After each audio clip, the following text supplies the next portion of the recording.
Hey there, gang. Thanks so much for tuning in. I just wanted to check in here before we get to the audio interview with Leslie Desmond. I had some sound challenges and also some video challenges during this interview, so unfortunately there's a bit of it that got lost as the video was giving me issues, and there's also some squealing that randomly happens throughout the interview. Unfortunately, on my end, I couldn't hear it, so I didn't know anything about it until after the interview was over. If that squealing is too much for your ears, it only lasts about a minute or two, I think, each time. So feel free to skip ahead in the audio whenever that happens. Some great content in this interview, and I'm looking forward to my next interview with Leslie Desmond, where we shouldn't have any of these challenges because since seeing this problem happen, I have upgraded my audio equipment. So in spite of the challenges with this interview, I hope that you find it enjoyable. And as always, feel free to contact me with recommendations or ideas. Thanks so much, gang. Enjoy my chat with Leslie Desmond. Talking about horses, bringing you closer to some of the best horsemen in the world for tips, insights, and stories. Listen at home, at work, in the car, or in the saddle. This is Talking About Horses. Here's your host, Patrick King.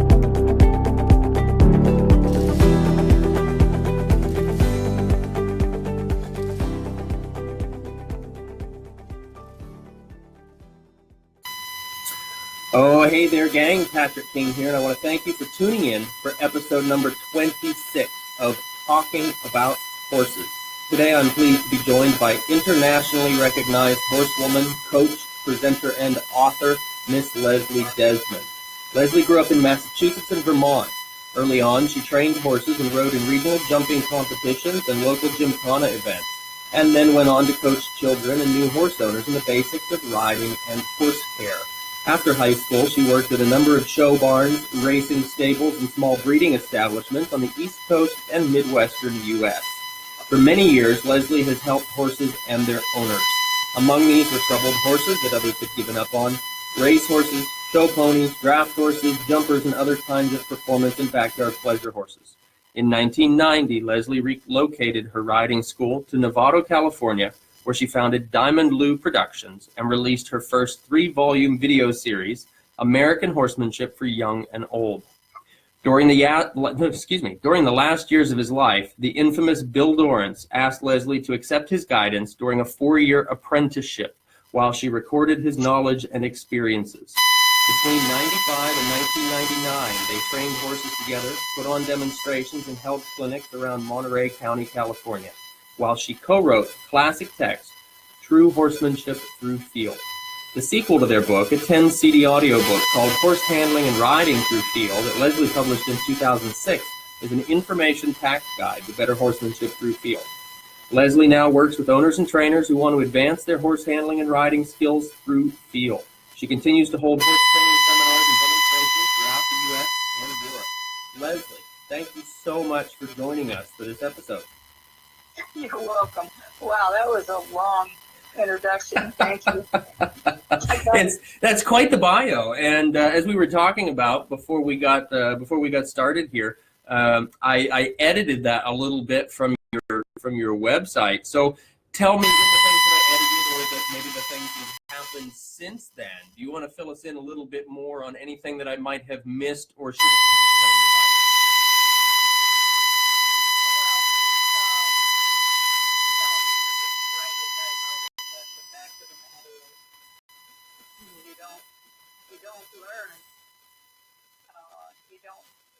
You don't learn things quickly when you're working with horses. The real important things that you're going to use over the course of a lifetime get kind of washed up on the beach like sand. And the part that I don't put in writing on my website or anywhere else that might be helpful to people who are trying to get established is that you might need to have quite a few other jobs to get you through while you're learning enough to be able to charge a living wage. And in the list of jobs I had to, before I went out to California while I was getting started and I'd really made my commitment, was a pretty long list. I mean, I was lucky that I had a father. I won't go through the whole list of things that I did to keep the roof over the head, but. Hey there, gang. So sorry about that lost connection, but we are back. Hopefully this connection is going to work better for everybody. Please feel free to chime in. Let me know if the audio is working properly, and please, again, be sure to invite your friends. So Leslie, we'll get back to that, talking about the systems of horsemanship that we're developing, Pat and John Lyons and the like. Yeah, I just think in retrospect, because I was paying close attention as all of that came up from just from the bottom, from need and from the recognition of need and from a desire to reach out to people. I think there were a lot of I think they've certainly done more good than not, taken as a whole. I think literally, I mean, I'm going to say probably there must be 50% of the horse people in the world in the last 30 years or 20 years might not have dared to step up or step forward or throw their hat in the ring and their wallet down next to it if they hadn't had the confidence that there was a paint by numbers kind of a formula that you could follow and get to understand that a horse could do what you wanted without having to get kicked in the head and bucked off. I mean, that was kind of big news, Right. There was I think really in the end, I think, although it's probably led to the production and breeding of a whole lot more horses than there ought to be on the planet. As an aside, I think that probably has, it has probably put more horses on the ground than we need. It certainly has brought many, many more players to the field and brought a lot of people joy. And it's really been a boon to the industry, and the industry is huge. I mean, it's not just trucks and trailers and competitions and feed and veterinary supplies and all of that. There's another piece of this, which is human joy. Yeah. I mean, horses make people happy, and the thought of getting a horse or the thought of going out to see your horse. I mean, horses really, for many people, are a huge component of mental stability and mental health. And I'm not just talking about these poor old dilapidated things that are riding around, in less than optimum conditions, carrying people who are also in less than an optimum condition. I mean, that is a whole other topic that I think needs to be revisited right away by whoever wants to do it. That is another huge explosion of a recognition of need, I would say. I mean, another type of need, another type of use for horses, whether it's, returning soldiers who absolutely are within their rights to find joy and find meaning and find, the ability to restore themselves. It is a wonderful cause there, as it is also with the children who are afflicted with just almost countless ailments and limitations. I don't have anything but support and praise for the cause. It's just that when you are actually staffing these underfinanced organizations with people that just are absolutely wholly unqualified to be around horses and to lead and to teach and to handle and to train and to be responsible for them, which I've seen more of that than not, it just makes me worried sick. Because in the end, the horses can only take so much, and you get a couple of good ones, and man, they work them right to death. And I really would love it if there were some sort of way that people could self-regulate or self-educate and just take some pressure off these horses that are in the wrong spot.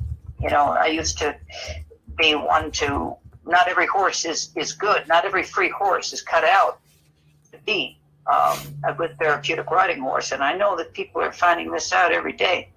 But I think that there could well be a way for some people, whoever they are, to step up. I know some people that are running some good programs, but there are many more that I hear about that just make me extremely concerned. And mainly for the children and for the volunteers and for the horses, for the whole group, because to match a horse and rider and to match a horse and handlers means that you understand how to read the people and read the horse. And I don't know just how many people really appreciate what a substantial job that is. That's a tall task for sure. Yeah. You know, to be able to read horses well takes a lifetime, I think. But Yes. tell me what you think. Yeah, I mean, I think you're absolutely right about that. And it's interesting. I just recently got back from Portugal. We were studying with the Valença family in Lisbon, and at their riding center, they also have a therapeutic riding program that's part of a program that was started in Texas that they call the Horse Boy program. And it's based on the idea that the riders get maybe a little more benefit, or a lot more benefit, I should say, from riding higher levels of collection with the horses, basically trading the kind of slow and flat movement for more energetic upward movement. They've been finding that the riders get more stimulation from that, and that it's very helpful to them. So it was interesting to see that and to get the chance to hear more about their program there and how that works. So there's a lot to it for sure. You know, there's a lot to it. And in the end, aren't they therapeutic for all of us, really? Yeah, I think so. I mean, I think there's I can't answer for all. I can only say for myself that it's, I think I have to disagree with you. No, I don't feel so much nice therapy with horses right now. I'm actually quite frustrated with the state of things. Yes, I do, and I'll tell you why. I think the fact when you find your niche, and when you find a spot where you're useful, I think there is some therapeutic value in that as well as a paycheck.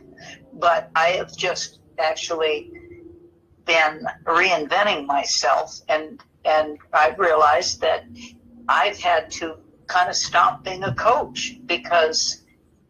So no, I don't have any therapy in this at all. For me, this has been a nightmare. How's that? Well, that's an interesting take on that. But would you say that that's the industry itself and not the horse? Well, I'd say that. Well, no. Let me finish on this line here. I can't say it's either one. It's somehow in the middle. I think I don't know what it means. The industry. I don't know what that word really means, because the industry is what? What is the industry? Is it the breeders? Is it what is it? Is it the competition drives it? Is it the fact that the value of a horse hangs in that delicate balance between the price of semen and the price of meat per pound to people who are going to eat it, whether it's got drugs in it or not? I mean, what is the industry anymore? I think it needs a new definition, because I see on one spectrum, there are people that are just going, 100 miles an hour in a new direction, trying to develop all these new boutique breeds and not lose this strain and keep that old ancient horse that came off some Spanish galleon, keep his bloodlines going. And I don't think there's a thing wrong with that, but the more I look at people who are advancing the academic end of the horse's value in history and trying to keep the nobility at the forefront, I mean, what's happening meanwhile in the backyards where everybody with a mare or a stud they don't feel like gelding and can't afford to geld is suddenly a breeder? That's also the industry. So somehow between the price of breeding, which could be anywhere from free to $1 million, and to the price of horse meat, is where that delicate balance of, do we keep him sound, or do we dumb down ourselves and the horses to accept this huge catch-all category called serviceably sound? I mean, what bothers me is that I have had to actually shift my focus and shift the way I spend my time and my back and my hands to really working on horses, because as many as 50 to 60 to 70% on a given week of horses show up lame for lessons.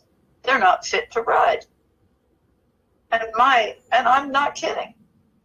And this is no matter where I go, whether it's in New Hampshire or whether it's in Italy or whether it's in California. I went out to give a lesson in just out on the West Coast, not last week. And, you know, the horse's feet weren't right, the saddle didn't fit, and there was a whole lot of stuff going on that wasn't right. And so really that lesson turned into, for example, and I traveled quite a way to do that lesson, that lesson turned into, how do you know when your horse doesn't feel well? Mm. That's what that lesson was. Not lead changes, not let's not eat grass on the trail, because, you know, I'm at a point where I'm not going to be part of a lesson that the horse is looking at me like that. I can't do it anymore. Mm-hmm. Now that once you know certain things, it'd be like having your kid. If you were a parent, you had a child in varsity, you knew that their kneecap just went down the side of their leg, and you're going to run them anyway just because they have a chance to make a college, get a college tuition paid. Right. You're going to take that knee apart on a 16 or 17-year-old kid on the chance that they might get a sports scholarship. Maybe there are people that would encourage their children to do it, but that's a lifetime you're going to need that knee. Yeah, for sure. Anyway, I don't know. Do I feel that it's therapy for me to deal with horses now? I guess now that I'm shifting and finding another way to make myself useful, perhaps. But actually, I'm still trying to hang on to enough of my own fitness, to be honest, where I can still get out and ride and have some fun. And that, as you know, to stay fit as a traveling horse trainer is a real challenge.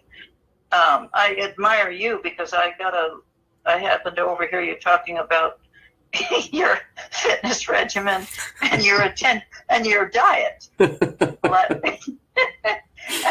I think more people should be publicly proud of their, counting their push-ups and their sit-ups and saying no thank you to the, whatever it is, the encrusted,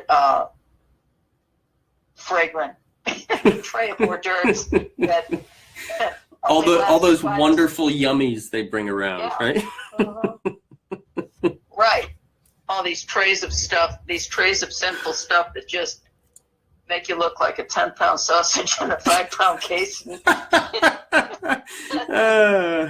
So you've seen me in my workout outfits then? Is that what you're trying to say? Well, actually, I meant that. You're funny. No, I meant that actually, sort of generically, not you, Patrick, but it doesn't take much to. I think once you really stop working out and stop putting fitness as your main priority, it doesn't take long for things to fall apart pretty quickly. I think there's quite a few people who would agree with me on that. Oh, certainly. But anyhow, I like to jump, and I'm determined to. If I can possibly do it, I would really like to get back in a state of fitness and find some horses that are sound enough to ride and sound enough to jump in a good conscience, and sort of pick up where I left off. I used to be pretty fearless and have really a lot of fun. I jumped for a number of years when I was younger and loved it, and it did well enough to sort of, I guess you'd say, get the addiction. And then there were other things involved with that, which I didn't own the horses. I just got paid $20 a ride is what I did. Mm. But you sure got on a lot of horses that were fast. So really, I mean, in the end, I guess if I were going to put a bio point in there, I would say, oh yes, and I forgot to mention that I used to have the best years of my life were riding point and shoot runaways over fences in the Midwest. They're all either going quite fast or not fast enough. But either way, if they can jump and you can pilot them over those fences, that's a real good time to be had. Yeah, so. For sure. I like that, the point and shoot runaways. It kind of reminds me of a video clip. I'm pretty sure, it was a video clip that I saw of you years ago giving a demonstration or something, I believe, with a horse that was supposed to be a bolter. And in the video, there were several jumps set up around the arena, and I had to replay the video to make sure that I heard what you said right. And you said, well, you know, he's supposed to be a bolter, so we set up these jumps so I could have something to point him at in case he bolted. Yeah, well, that sounds like something I'd say. And I remember thinking, wow, this chick's got brass. Well, I'll tell you, I'll just leave you with one kind of entertaining, it's sort of a fantasy now. It's just a memory, but I'm sure it'll bring a visual that wouldn't be too far from the truth. They used to have a class. It was a German class called Springen. I just think it means jump the bar. Anyway, it was, I think they started at about 4 feet. The fences would start at 4 feet and go up from there in 3 or 6 inch increments somehow. There was no ground line. There were no wings. It was just a straight bar, straight apart. And that was really a breaker. I'll bet it was. Just go through there like a bunny rabbit. And anyhow, I had 2 interesting experiences, jumping, challenging, things like that. And I just got lucky with a couple of horses that I happened to be given to ride back in those years, and that was in high school, and after that kind of a little bit, and 14 through 18, sort of 13 through 18. So it was, they were just a lot of fun, and but I have been known to get through classes like that, and they'll raise the fences, and it gets a little tighter, and it's a little harder, and sometimes on some of these other courses they'll reduce the number of fences and tighten the course and turn on the clock, and things you just get a little bit sweaty and a little bit excited about the whole thing. And I've been known to win a class and then end out in the parking lot. You go from winning a blue ribbon to having it taken away, and the announcer says, "The first prize goes to Leslie Desmond riding Tiger Rag," and then they say, "Oh, and she's out in the parking lot, folks." So first prize goes to number 68. And then, oh my God, that did give it away very quickly. You're out in the middle of the cars like that. So that's where I really... Still jumping as you go. Oh boy, easy come, easy go. Yeah. So, but anyhow, when you can enjoy riding, like you said, so that's kind of where the therapy came in for me, was riding like that. That for me was a lot of fun. Yeah. And I look forward not to ending up in the parking lot, but just to, at this point, just getting to be a better rider again. It's funny how people, they kind of create your life for you. Some people think I have a huge ranch and cows and, trucks and mountains to look at and fresh streams they can come and put their husbands in to go trout fishing while I teach them riding all day. People are just wonderful the way they fantasize the life you have, and other people think you just ride all day long. Right. Just in the most amazing countryside, because you've chosen a life with horses. And actually the truth is quite different than that.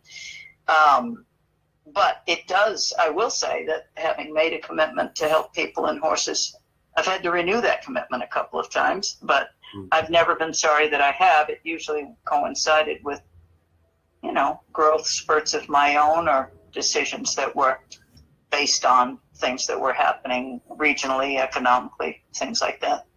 But anyway, I feel so lucky. This is, you say the industry, and I guess I think everybody has to define that industry for themselves. But my experience of what this industry is has been very, very good. It's been really good for me and good to me, I have to say. Good. So speaking of growth spurts and changes and learning and improving, let's talk about when you met Bill Dorrance and when you started to learn more about this concept of feel. Can you take us back to how you met Bill? Yeah, sure. Yes, I can do that. On the topic of feel, I think, to be honest with you, I think I had a whole lot more of it before I ever took a lesson from anybody. Because as a child, I was with horses day in, day out. I think I had I had the kind of feel that a kid has where you just get on a horse and go. I mean, at 11 years old, I was going to the auction and just taking back whatever was purchased to mess around with until I could get on them. I mean, it wasn't something that you would even think twice about. You just worked it out until it worked. I don't know how else to say it. So I think in that sense, I think before I ever started to think too hard about doing things in a correct or an incorrect way that included someone else's supervision and approval, I think I was much better.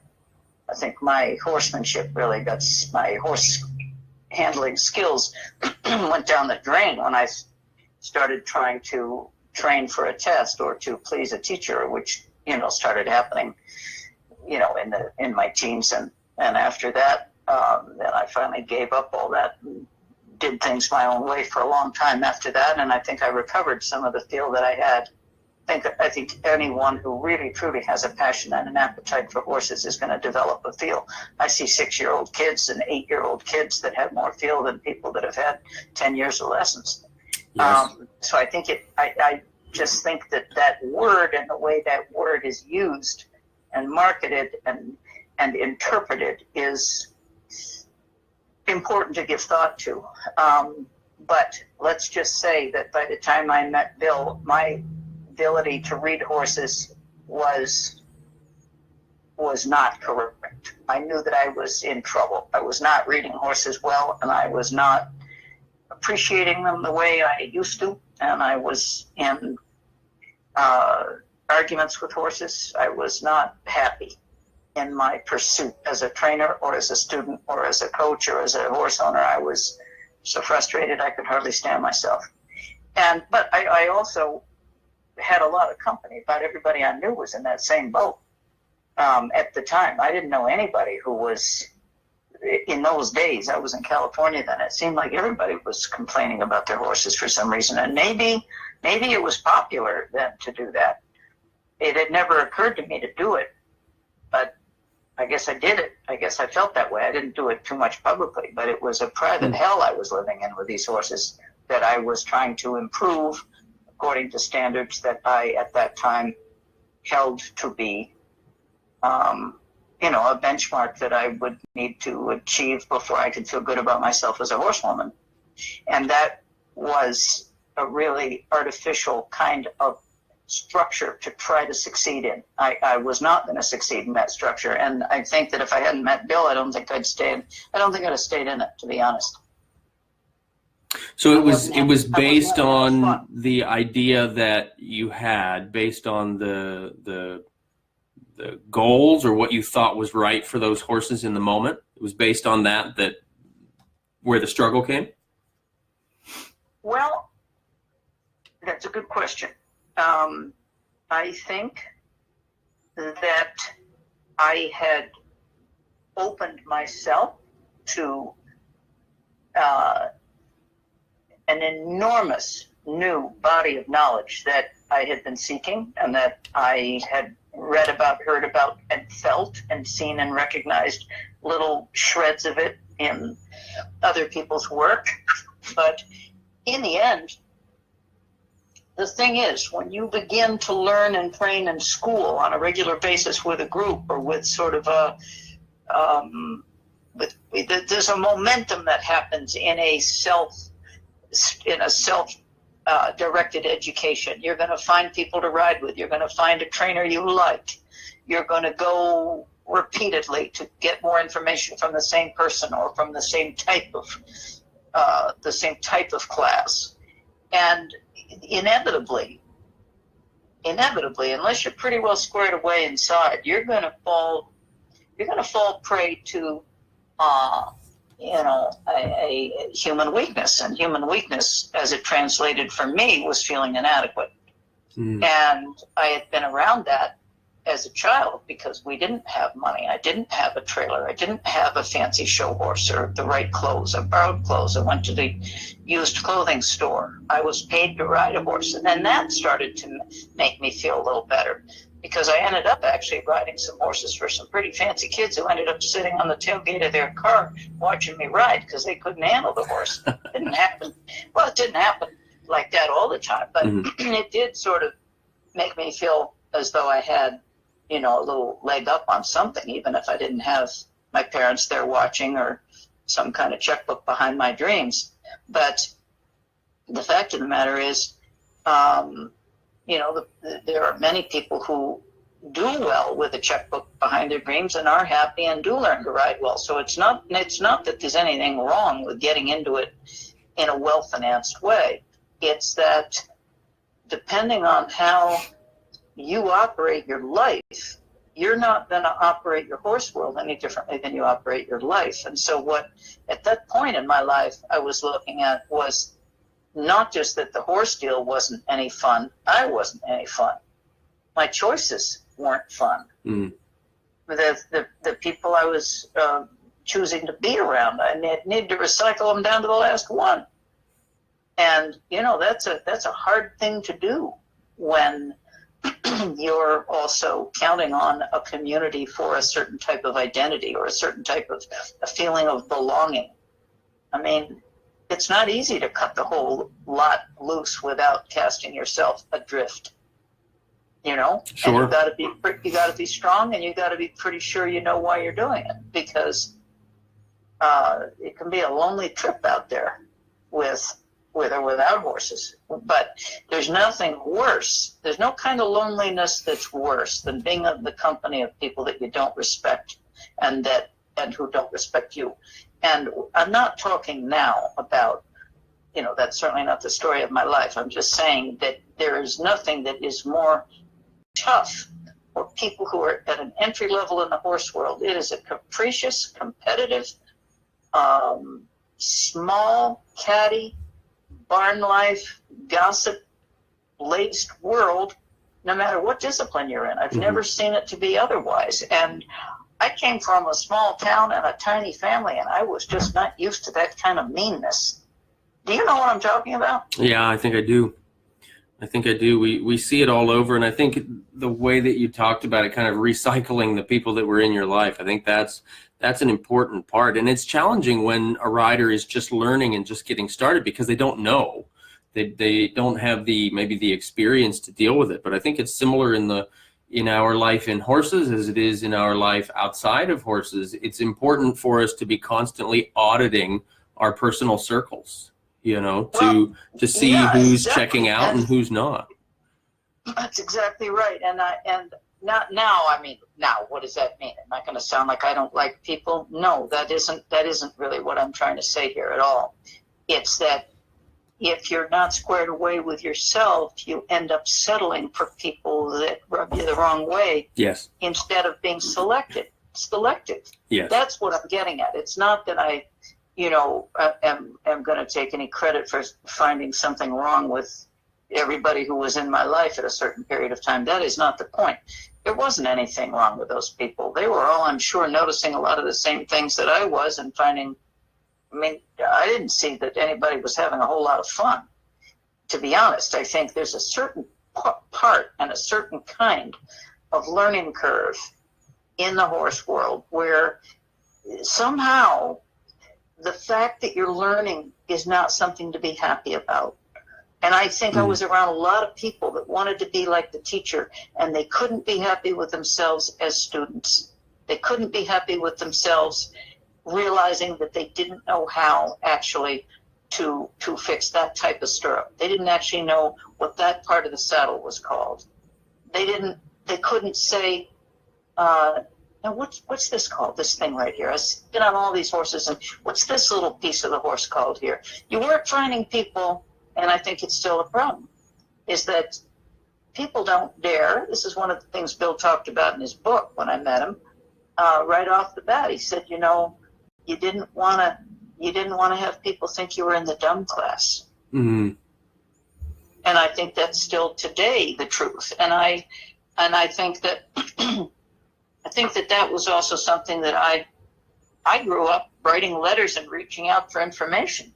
I used to try to get rides up to Pownell, Vermont to go and talk to the guy who worked in the saddle shop there. I think his name was Joe Small, and I was only 9 years old. I used to try to get rides up from Williamstown from people who were going to the racetrack so that I could go in and talk to this guy by his wood stove while he was carving leather and ask him about my horse's leg, because I didn't really know how to fix a cut, you know?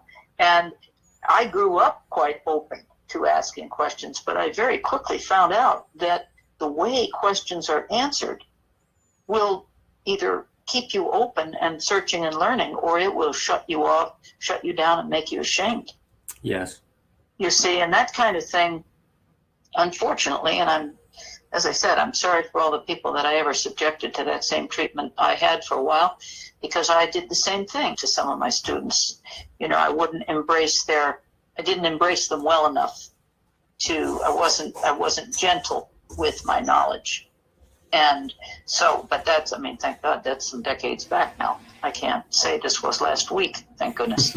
But you know, as we get older, we start looking at life and ourselves in a different way. And it's too bad you can't live to be 140, because you could sure be cool by then. Yeah, right? You could have some things figured out by the time you hit 140. No, you really got some stuff working for you by then. But so back to meeting Bill. That took place at a clinic that Ray Hunt was putting on, and his brother Tom was also there putting part of that clinic on with Ray at John and Winnie Lotta's place, and that was in September of '94, I think.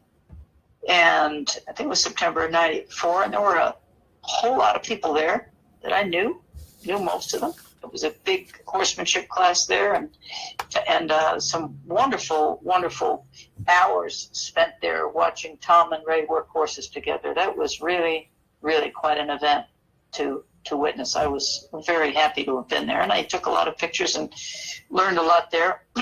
But I came away from that at the end of that with an invitation from Bill to come down at some point after I guess I don't know that he gave me his phone number or how quite it worked, but I just remember that he said that we'd be in touch and that he'd like me to bring some horses down from Novato to his place in Salinas, the Mount Toro ranch he had there. And anyway, that was the beginning of it. And that was the beginning of something pretty amazing. When he took a look at my vehicle the first day I showed up, he said, well, I guess, he met me at the gate. He said, well, I guess we'll just unload your horse here and run her up the hill. And I was looking at this elderly man and thinking, just the way he spoke about it, run her up the hill. I mean, he was I think it was just a little four-wheeler, and I jumped on the back, had my horse there with my lead rope, and you can't imagine the switchbacks and the steepness of this run him up the hill thing he was talking about. It was quite a ride up that mountain with him piloting this thing and my mare just clickety-clack up the hill. It was quite an introduction to Bill Dorrance, I must say. But it was a wonderful experience. And he, after a couple of trips down there, and I brought my students, and we'd spend the weekend, and it was quite a few. It was a pretty hefty trip down there. So we'd come down on a Saturday morning and go home Sunday night. Probably did that, I don't know, half a dozen or 10 times before he finally convinced me in his wonderful way. He said a fella'd write a book if he only knew how. And I didn't know what that meant. I started calling around to try to find someone to tutor him. Can you believe it?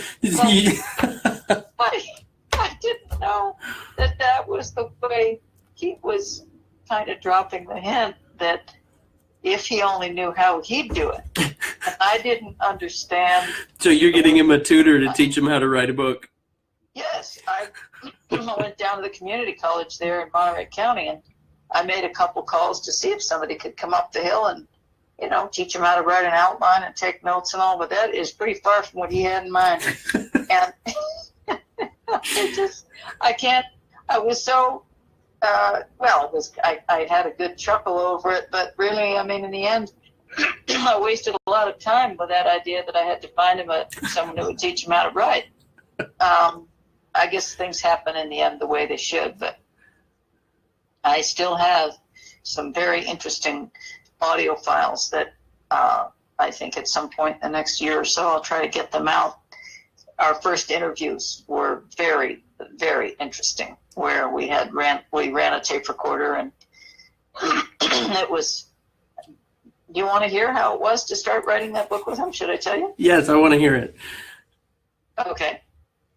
Well, after I figured out, which took 2 months, that it was actually he'd like me to write his book, and I said, "Oh, okay." And it was actually, I think it was Joe Walter who I mentioned that to a couple of times. And he said, "Well, Leslie, that's probably the way he's seeing if you'd be interested in taking a shot at it. You know, maybe you'd want to take a few notes for him, or start with an article, or I don't know what. I don't know." We had a brief conversation about it. And really, it was just like a light bulb going off full blast. I couldn't imagine that I had missed it by that big a margin. But I was in for a surprise, because if you think I missed that by a margin, I missed a lot of things that Bill had on his mind. He was a man of few words. And when he did get talking, it was important to really pay attention and to remember. He really liked it if you remembered. Repeating himself was not his favorite thing. So I got trained up pretty quickly on how to work with Bill. He's a very, very generous man. But he wasn't real generous with his time as we were getting going on this book, because I was ready every morning. I was staying up at the ranch by then because I had a couple horses, and he was helping me train my two youngest. And that's another story in itself. But at the time, I was ready after breakfast every morning with a pad of paper and sometimes a tape recorder, and just ready to go. And so we'd get the dishes up and everything set, and I'd sit down with my pen, and I'd say, "Well, Bill, how should we start this? I'd be happy to take a few notes, and you can just start talking." And he'd say, "Yeah, well, why don't we have some lunch?" And I'd say, "Well, we just kind of finished breakfast a little while ago." Then he said, "Well, I guess I'll go down to the saddle room for a while, or to the rawhide room, not the saddle room, the rawhide room." So I said, "Okay, well, I'll come down with you, and maybe I'll bring this paper and pen and tape recorder, and we'll just see what happens." So we'd go down, and he'd tell me all about braiding and how important it was, and how he wished that I would start braiding, and this is how you prepare the leather. And so pretty quick, I had a lot of notes on all that. But I knew it really wasn't where we were headed. So after lunch, sometimes he'd kind of doze off after lunch, and I'd be there kind of around. And when he'd get to stirring, I'd go over and sit down with my pad of paper and try to get it going again. I'm going to shorten this up, because I could take a week to tell you how long it took, and it took us 6 weeks. And anyway, we had many days of me having nothing on that page. And finally, he said, "Well, where a fellow never wrote a book before, it would be real helpful to have some questions." And I said, "Okay, well, this is after many days of this false starts, and let's go to have lunch, and let's clean up this, and what about doing like that, and let's go work with that horse." And I was happy to do all those things, because of course I learned a lot with every moment I had there. Was very much fun and very beneficial to me on many levels, I have to say. But the book wasn't getting written, and I knew it, and life was slipping by, both of us. So I said, "Well, Bill, let's just say, what would somebody need to know to start, let's just say, to get a horse started? Where would we start?" Excuse me. And he said, "Well, yeah, well, I'll have to give that some thought." So that took the morning. So there was nothing on that paper. And then probably after an hour, it was, I don't know I can't exactly remember that particular day. I just knew there were dozens and dozens of days where I had nothing on that paper, and I'd tried different line of questioning, and sometimes I'd draw a diagram and want to talk about gaits and this and that. And I finally started putting a little outline together myself, and he didn't. So never mind about that. So, okay, we're not going to do it my way. So I said, well, Bill, I think we just ought to get right to it. How do you train a horse? Put it right like that. And he said, oh, yeah, well, however that horse is how that fella has to be. And I said, okay. And I like that because that's the first time a sentence kind of rolled right out there, you know. However that horse is how that fella has to be. I said, okay, that's great. No, that's, and I'm not kidding you. This is going on weeks of this. And I wasn't impatient. I was learning. He was helping me train my mare, and I was taking notes for myself about a lot of things. And he was correcting me left, right, and center on 1,000 things, including how I shut the door and the way I did the whole kind of things, the way I cleared the table. I mean, he had a lot of observations that were. One day he told me I take too many steps. I said, what on earth do you mean? He said, you didn't need to walk over there like that, you know. And I said, walk over where like what? And he said, well, you just walked over there with your guitar. And then you walked back and you went and got that shirt. And then you went over there and you brought that magazine over there. And that's a lot of steps. You could have done the whole thing in one trip. So, you know, so I didn't put that in my book, but I put that in my head. And it was getting to know Bill, you know. He was counting steps. And I thought if I'd only been a little sharper, I could have started asking him about the horse's feet right there. Right. But anyhow, so I was humbled. I was humbled all the time. And I had 2 dogs at the time that lived up there at the ranch that I had up there at the ranch also. I kept them kind of based around my truck and trailer so they didn't run all over. But one day he told me, he said, you know, a fella shouldn't have 1 dog. And I said, well, I don't. I have 2.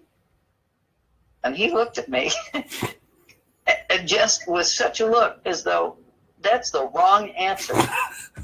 Then, okay, so it was the wrong answer. I still am not 100% sure what he meant, but he meant certainly I shouldn't have a dog, let alone 2. And I knew him well enough by then, and I said, well, what about that dog Jack you got right there that's running back and forth like a maniac on that line? You know, I don't know, with some sort of like border collie Kelpie cross. Somebody gave it to him, like 18-month-old thing, going crazy on this line, looking at the cows and everything. It was run back and forth on that exercise wire all day long. And I figured I could just, you know, if he didn't think I should have any dogs, maybe he shouldn't have one too. Because we were at least free enough with each other in our speech and in our candor for me to come back with that. And he said, oh, well, that isn't my dog. So, I don't know whose dog it was, if it wasn't his, but that was a good answer. He wasn't taking claim to it, huh? No, not for a second. So anyway, back to this book writing project, which progressed very slowly, many weeks. But I'd say probably a total of maybe 14 weeks to get that first sentence. Oh, my gosh. Yeah, because we had two months. I didn't even know he wanted me to write the book, and it was about another 5.5, 6 weeks before I had that one line that was a sure thing. All my notes that I took, they went right in the wastebasket. Now, he didn't want any part of my idea about writing a book. It was just I was supposed to do it, but not that way. So, oh, my goodness. My process goodness. of elimination. So I said, all right, Bill, now it's time for us to kind of buckle down and get our book written, I think. Because, by the way, book writing doesn't pay real well. And so I working the whole time, too. I was going down off the mountain and, you know, I mean, you just do a full day. You want to sit down and start writing a book in the middle of the night. It just doesn't happen. Right. So I had to really keep some pretty prime time available. And I said, well, here we are with our with our first line, and I'd review it about twice a week. I'd say, well, let's see what comes after this. If a fella wanted to train a horse, what would he do? Well, however that horse is how that fella has to be. So I repeat that for him to sort of, kind of warm it up and get him going a little bit, prime the pump on the next line. And I'd just look at him, and finally said, Bill, is there any more? He said, no, that's really about it. I said, really? I said, this has got to be the shortest book in the world. And he said, yeah, well, that's the problem. He said, I'm trying to figure out how to say more.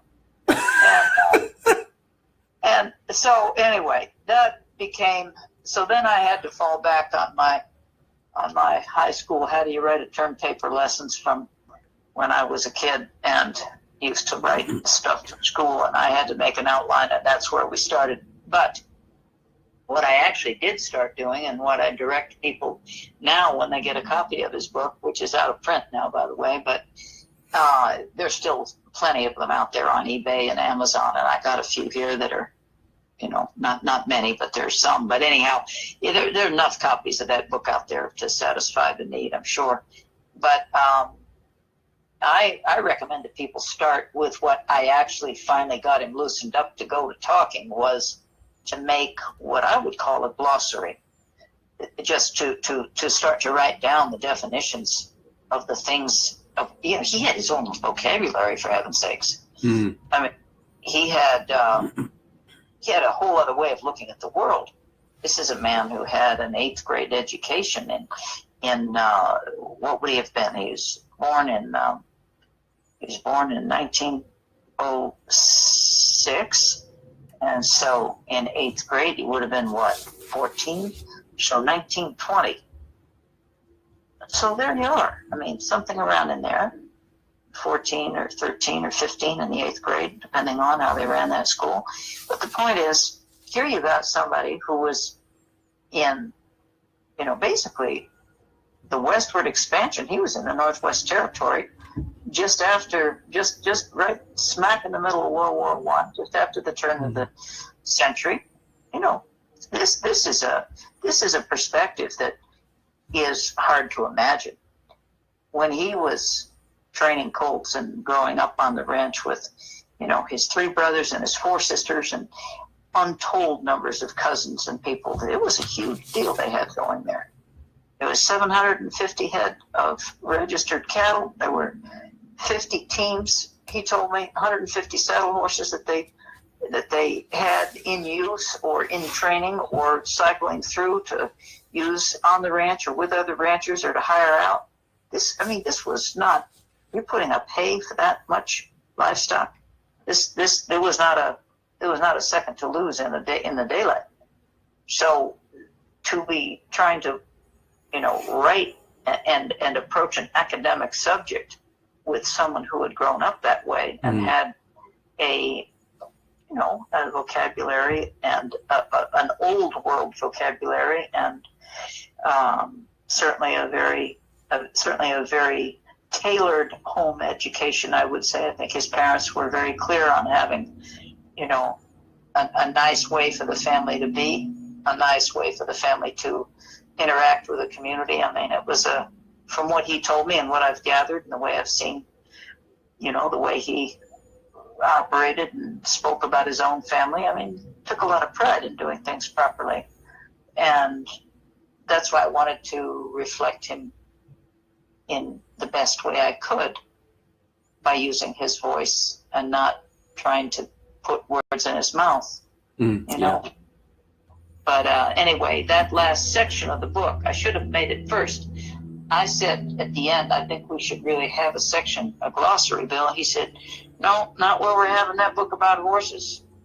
And I said, yeah, but I think we need it. I said, people don't really know what you mean by what you say sometimes. And he said, well, what kind of words are you talking about that they don't know what I say? And, just to sort of rooting the nose, for example. We got a rooting the nose. there are a lot of people who wouldn't know what that meant. Right. Searching, there's another word of his. He'd say, well, or a sorry hand. He suppling a horse. He taking over. I said, well, I need to know what you mean by those things. People may or may not know what that means. He had another one that was interesting, working up the line. He had another one, within reason. That was the way he qualified a lot of things, or under par. So I began to write all these things down. And I said, Bill, we really need a section where we need a glossary here. And he said, nah, I think we ought to stay pretty far away from that. And I said, okay, then let's do it. Let's stay away from it. Doubling the horse was another one he used to talk about. Bringing up the lights. I mean, just the people need to understand what he means by that. Yeah. Right? And collection, a cold-backed horse, cornering a horse, direct and support. And then he had that word feel. That were, let's see how many ways that he called feel in here. Just a second. He'd say, oh, yeah, a fellow's got to ease off. What does that mean? Easing off means two things. It means a partial release, and it also means too much. I mean, how, you need a whole book just to understand what he meant. Right. So he had here in the end of the book, around page 318, he's got direct feel, following a feel for the horse, feel generally speaking, indirect feel, and then mellow feel, and feel of the horse, and then feel, timing, and balance. I mean, this goes on for 4 pages. And that's a lot of feel. Oh, listen, this was an amazing experience to be trying to sort out actually how his head worked. And I realized that once I sorted out his vocabulary and what he really meant by what he said, well, then we could start writing the book. But until then, that whole piece there, all those definitions and things and all that waiting around with no words on the paper, that was over a year, Patrick. Wow. That was well over a year before we had maybe 30 pages done. And so I don't know what more I can tell you. I hope I'm not boring your listeners to death with this. Oh, I'm sure you're not. And so it was about a year to get the basics and about 30 pages there. How long did it take altogether for the book? Because it's for a year for 30 pages. That's a hell of a book. There's a lot to that. How long did it take from start to finish? Well, it actually came out in June of '99, and I actually got the first. We started it in '95, but I got the first 30 pages done in '96. So it took another 3 years after that. Wow. But I must mention, he made me read it to him 11 times. I had to do 11 drafts before he was really satisfied. Wow. And I read it to him. That's how we did it. I read it to him, and then he'd make a change when he heard part that he wanted changed. Because what would invariably happen is that he'd sit down and read it and then fall asleep. And then I'd come in, and he'd say, yep, I'm just finishing up. And I said, oh, really? Finishing up what? Yeah, this editing here, this book here that we're working on, just finishing up. And I said, Bill, you're still on the same page you were on 2 hours ago. So that's when I realized he's not going to do any editing. He's not, that piece of paper and that pen he's got there, those highlighters and all that stuff I set him up with, it gets back to that original thing. He doesn't want to learn how to edit a book any more than he wanted to write it himself. So I did read it to him quite a number of times. I think a total of 11 times I read it to him, and then we shipped it off to get it printed. Wow. And that was a fun day and a big day. I'll bet. And when I handed it to him, that was a big moment, I must say. Yeah. I kind of woke him up. I came in the house and he was kind of snoozing at the kitchen table, and I said, Bill, I have a surprise for you. He said, do I know what it is? I said, you might. I said, you might. And just to fool around a little bit, I said, okay, close your eyes. And so I set it down there on the table in front of him. I don't know if he closed his eyes or not, because I was standing off behind him a little bit. And he didn't say a word. He didn't say a word for an alarming number of minutes, I must say. And your heart stops in that moment, right? Well, I have to say, I was a little concerned. And I said, is everything okay, Bill? And he said, yeah. And I said, well, what, do you like it? Is it all right? And he kind of shoved it around like it was something he didn't want to eat, you know. He kind of pushed it a little bit across the table. He hadn't picked it up yet. He was still just looking at it.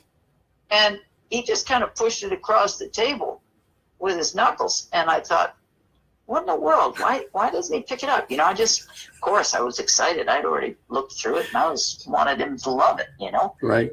It did take quite a bit to put it out there. And he said, well, I didn't think it was supposed to be this big. And I said, well, Bill, for heaven's sakes, we just spent the last year taking out 1,400 photographs. He wanted 2,200 pictures in that thing. Wow. And I said, Bill, we just spent the last year editing out 2/3 of the photos and reducing the text by 1/3.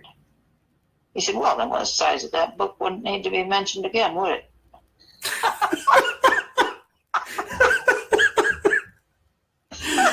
Oh my goodness. So that was that. That was the first time that he saw that book, and those were his remarks, and I will remember them to the end of my days, because he just had such a way, you know. He had such a way. But the important thing is that he reached many, many people. It wasn't, you know, I'm not the only person that made Bill's acquaintance. He helped a lot of people who came to him, men and women and cowboys and city people and neighbors and ranch hands. And, you know, he was a really vibrant and kind of an essential part of the community. He was highly respected, and he was there at most of the brandings that I knew about. I mean, he didn't ever miss one the 5 years I knew him. In fact, he'd get up, and his deal when there was a branding in the area, people would come and they'd all kind of maybe cowboys all over the floors and the couches and whatnot. And he'd be up, he'd get the pancakes going and get a little something going there, just to usually leave. Some people had to eat before they left. He wasn't keen on that. He wanted just to walk through the living room there and kind of poke people with his cane and get them up. Let's go. We got to get to that. When sun up, they're out there. And then they'd come back and have a big meal. And some of these people who were kind of new to it wanted coffee and a big breakfast and all beforehand. That was not his preference, but he was very accommodating, and he was very instrumental in getting, I think, lots of young men who had dreams about being cowboys who wouldn't have otherwise had the opportunity. I saw many people come and go through there that had other types of backgrounds and other types of opportunities, just kind of ended up there. And, you know, many of them went on to learn quite a bit about horses from him. So I can only say he was one of the most generous people and creative people I run into. Made a huge impact on me. And I think that, you know, I just think he was here at the right time for the right reasons for many of us. And yeah, it was a tremendous, tremendous honor to be available then. You know.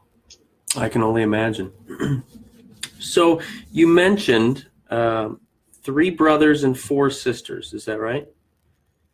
Yes, as a matter of fact. So Bill had 3 brothers. So there were 4 boys and 4 girls total then, yeah? 4 boys and 4 girls. Okay, yes. So now most of us would know Bill Dorrance. Most of us would know the name Tom Dorrance. Who were the other 2? He had a younger brother between himself and Tom named Fred, and he had an older brother, Jim. And Fred and he were pretty tight. They were real good friends, and as well as brothers. They used to stir it up together when they were trying to be cowboys. They were trying to be cowboys long before they could saddle a horse and get out there on their own. They had some stick horses they used to practice. He always admired Fred. Was a little bit, about a year and a half younger, but he was never at a loss for words. And particularly when he'd get in trouble, which was daily, Bill was always very admiring of the way Fred would just sort of stand up to the moment. And one time, that if I could just tell you this little thing that I just love, I've heard him tell this story a couple of times. It was really endearing. They were chasing these chickens around in the hen house, pretending they were at the corrals, because they weren't allowed to go. They were much too young to go. I guess they were, 3.5 and 5. So Bill had his horse all saddled up. Fred had his, and I guess they broke a leg on a rooster somehow. And one can only imagine. Anyway, I guess their father came in and just saw nothing but dust and chicken feathers and, 50 chickens just clucking and squawking and running like hell out of the way. And he said, "Well, what are you boys doing in here?" And Fred piped right up. He said, "We're parting out the chickens." And he said, "Well, what's going on to that rooster over there?" He said, "Well, he got in the way. He broke his leg." He said, "He got in the way. He broke his leg." "Well," he said, I don't want you boys playing in here with these chickens." He said, "You go outside with your stick horses, and that'll be enough of that." He said, "If I catch you in here again, why, you boys are both going to get a spanking." So out he went, and they packed up their gear and their little ropes and their little stick horses, and out they went. 2 days later, when all the men rode out, you can be sure they were back in there, and they were stirring it up. And I think that there's a phrase called holding roe deer, and that's when you've got no fences and you've got a job to do. You've got your guys that are over there branding and castrating and dehorning and doing all their work a little off to the side, and you've got some people that are kind of holding the cattle as well as they can, the ones that haven't been worked on and that are just probably dying to make a break for it, but you've got some work to do to hold those cows until they're needed and until someone comes and parts one out and takes it off. Well, that's what they were doing with those chickens when he walked in 2 days later and said, "I thought you boys weren't supposed to be in here. Didn't I tell you I'd give you a spanking if I caught you in here again?" And to see Bill's face when he told about that story, he was just so admiring still, all these many years later. No, Fred just jumped right up there and he said, "Yeah, but we didn't know that you was here." And so, that kind of stuff. I didn't meet Fred. Fred unfortunately passed away as a young man in Southern California. He passed away in an accident, but he was really the light of Bill's life in many ways, and he was the reason that he went down to California from Oregon in the first place. And they worked together, and he shared a lot of his skills, and particularly the roping and the rawhide braiding, and quite a bit of knowledge about how to handle some of these tougher horses that were coming through to cowboys in those days. Many of them just flat wild. So he really credits Fred with a tremendous amount of detail in the formation of his cowboy character, really, because the way that he handled horses, the way he learned how to handle cattle on a rope was really something he was never shy about.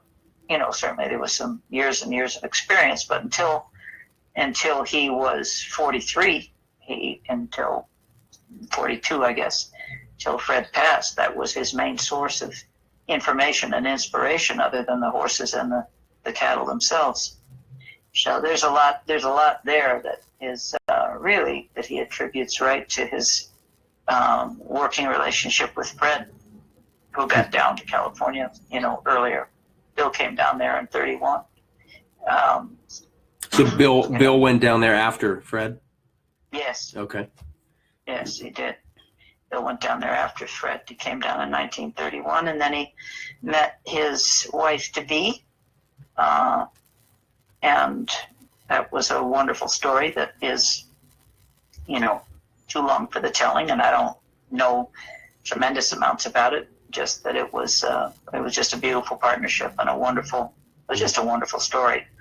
How they met, where they met, what they did. They built an amazing piece of Central California history right there, and raised a family together. And it's a wonderful story. But that's not part of this book. But it was certainly a big part of his life, and a big part of what gave him their partnership, and what they built together gave him the time at the end of his life to be able to write a book, actually. And so it's certainly something they did together, and he never spared an opportunity to credit Marie with, many of the experiences that happened at the ranch, and that the ranch even was at all.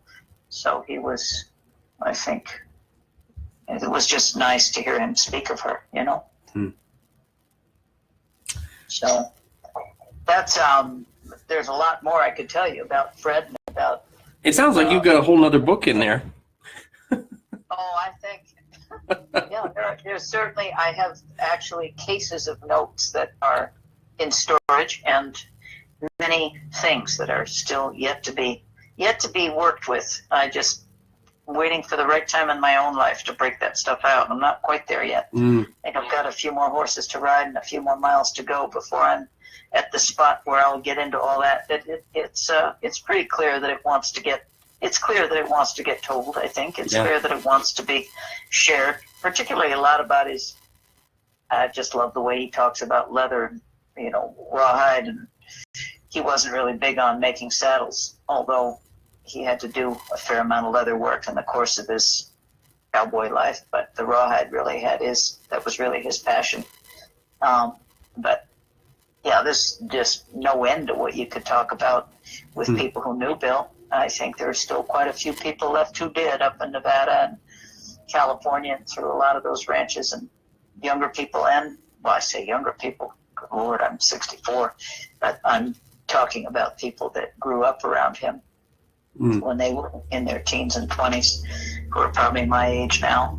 There's a whole lot that can be shared if people wanted to. I don't know where they are or if they want to share it, but there are many people. I think I've met a few people and spoken to a few people on the phone that knew his brothers, all of his brothers actually, and his sisters too. And but they have unfortunately all passed by now. So it's just going to be a matter of who recalls what and who's willing to share. Sure. What piece of it is left, out of their own experiences in the 30s and the 40s and the 50s. I think the 30s, those people are probably not with us yet. But I was going to, I don't know, where are we on the time? I had something I wanted to tell you about, and I don't know if it's appropriate. We're at about 9:30 right now. Time is good for me if it's good for you. Okay, well.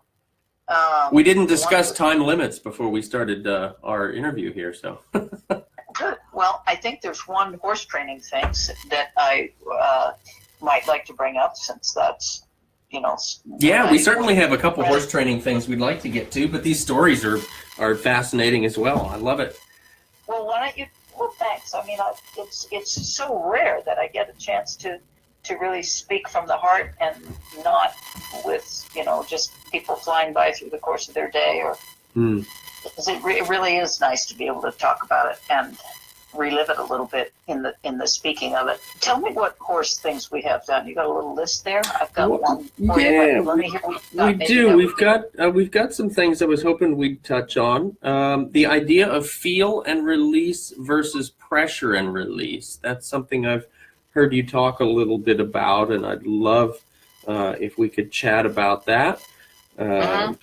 We've got just some ideas scratched out here, some recommendations for folks trying to find a new trainer, recommendations for those trainers themselves when their customers maybe don't quite get this idea of feel or feeling of the horse.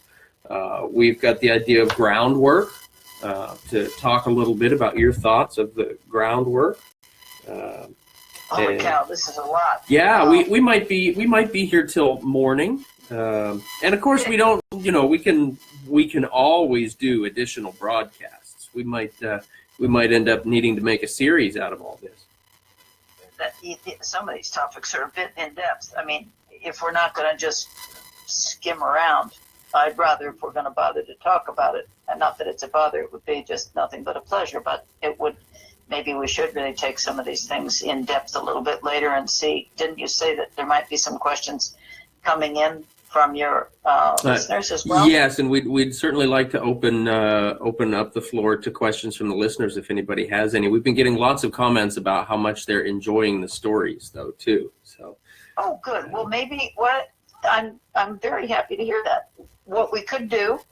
What about if we take a few questions now, add it to that whopping list you just read to me, and then I'll see. Let's just take a few. Maybe you want to just open that up now, and we'll see what people have on their mind, and if I can combine an answer with some of the things that you just mentioned there. That'll be good. So I just put out a notice then for everybody to plug in their questions that they might have for us. Okay. While we're waiting for them to come in with their questions, do you think this would be an all right time to talk about that idea of feel and release versus pressure and release? Yes, I do. And that's exactly, yes, I think it would be a great time. And I will tell you the way it came to me in one of the most important and effective ways that Bill explained to me about the horses' relationship to each other, and the way a mare teaches a foal to lead, to follow her. Okay, because obviously a mare will follow a foal. If anybody's been around those youngsters, I mean, a foal doesn't just automatically follow the mother. Right. They zing off there, like they go 100 miles an hour in the other direction sometimes, and they'll go as far and as fast as they can, as though before they really even have a downward transition in them. They'll go until they tumble down, or they'll go until they run into a horse that tells them to go back, or, it's a really interesting thing. I think the way that those foals start to work when they have enough room. There are two things really that they have to learn in life. One is how to stand up. Right? That's the first thing. Where's the food supply? And then they need to learn how to recognize their mother and stick with her. And that is her first real job, is to teach that baby that she's the one. Right? Yeah. I mean, they don't have halters and ropes for these mares. And it's not just like that baby gets hungry and turns around and knows that it's her. You've got 6 or 8 or 20 or 30 brood mares. Those foals haven't got a clue who's who until the mothers tell them. And I just found it so interesting the way Bill, who has watched probably countless mares raise countless numbers of foals, he said, oh yeah, well, that mare just feels of that foal. That's what he said. She'll just feel of that foal until he feels back to her. And I said, well, here I am trying to figure out what's feeling. He said, well, that's just how the mare and the foal get along. You can learn a lot from watching that. And I had seen plenty of foals, and I'd worked with plenty of young horses too, but I knew that I wasn't getting what he meant. And he said, well, he said, that foal starts to feel of that mare when that mare's helping him to get down the road a little. Well, that's the way Bill put it, get down the road a little. What are we talking about? It took ages for me to understand what he meant by what he said. Really, it took 2 years for me to understand without making a note in the margin to ask him what something meant. Get down the road a little. Well, what it meant was she would drive that pole. She would teach that pole that her presence behind him was the security, that presence was the guide him. That pole would learn to look at her left and right. He'd learn to be driven on a straight line by keeping her right exactly in the center of his tail.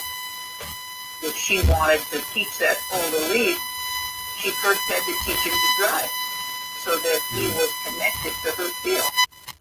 The feel of that mother, of that protection, of that warmth, of that closeness, of that little voice, of that low nicker, of that little set of whiskers and that chin on the back of his butt. So really, you see what I'm talking about? It's quite a bit. Well, this is how he introduced feel to me. Yeah. Was to tell me about how a mare trains her foal to follow by following it. And his whole premise in this book is you get a feel of that horse, and then that horse will get a feel of you. When that horse understands your trademark, the signature feel of you, your breathing, your way of standing, your energy level, your tone of voice, your presence, when that horse can feel you, identify you as you, your intentions, your movements, the way you present your feel, and when that starts to work and get comfortable and familiar, and then you take that away, that horse will feel back to you. So what he meant was that horse will look for the connection. If you break that connection, once you've established that connection of you reaching to them means something to both of you. And the way he described it was that mare will follow that foal until that foal is ready to follow that mare. And that following could be at top speed, by the way. I mean, it's the mare's job not to let that foal go toward the wrong horse, not to go toward the wrong cliff, not to go toward the wrong anything. Mm-hmm. So, meanwhile, she's gassing around trying to keep up with him. He's understanding that wherever he goes, she's right there. Then there's a time she'll get in one eye and start to take her neck off at an oblique angle, right? And so that foal learns to have confidence in his eyesight. He learns to have confidence in, wait a minute, where is she? And he starts to learn how to slow down.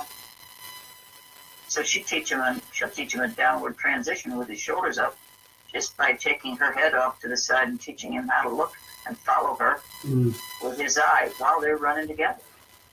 And as she starts to slow down and turn, that foal is already set up with his weight up and back and in the hips, open the leading shoulder, underneath his little nose, following his eye to follow her. Because the feel of her has gotten comfortable, has gotten to be how he identifies with being with her. So if we're going to talk about leading horses, riding horses, and we're not going to teach one to lead, it's going to be a pretty interesting ride. Right? Yeah. That's assuming you can get a saddle on one that you can't alter, lead, or tie. Right. And I'm sure there are people who do. But, just about anything you can think of, you can find out there. But you might be kind of a wreck. Right. But, that goes into the don't try this at home category. Yeah, or ever. Right. So now that sounds similar to, and maybe it's the same, maybe it's very different. It sounds similar to what I've seen and heard with folks that talk about getting a horse to hook on. Yes. Okay. Well, I don't know. To be honest with you, I don't know what exactly is entailed in that. But yes, if a horse is going to recognize you and follow you and do what you want, I'm not sure what degree of feel is involved with that. Gotcha. I think hooking on can be, the hooking on, some of it that I've seen has been maybe a different kind of feel than what Bill was talking about. I think the hooking on that I've seen has been more of a desperate last resort in some cases. Not always by any means, but I think what Bill was talking about is the comfort of a shared moment, a shared intention, the way that you might, for example, you know that when you're... Okay, gang, pardon the interruption. We are back again now for part 3 of talking about horses with Leslie Desmond. And just before we broke, Leslie was talking to us about the difference between feel and release versus pressure and release. And we were talking about the horse feeling of us and the difference there between feeling for you and what we talk about, what we hear some trainers talk about, hooking on or joining up or things like that. And as we talk about it, it sounds to me like the general idea is similar, or maybe the end goal maybe is a little similar, but we're talking about a different technique, so it's going to yield a different result. Just like you could have several different rounded objects and a frame, and one might build a bicycle, the other might build a car, and you could still get somewhere, but you'd be getting there in a totally different way. Does that sound about right, Leslie? Yeah, I think I think when you're talking about, well, I was just trying to explain to you that I didn't know any more about feeling of a horse or feeling for the horse or the horse feeling of me.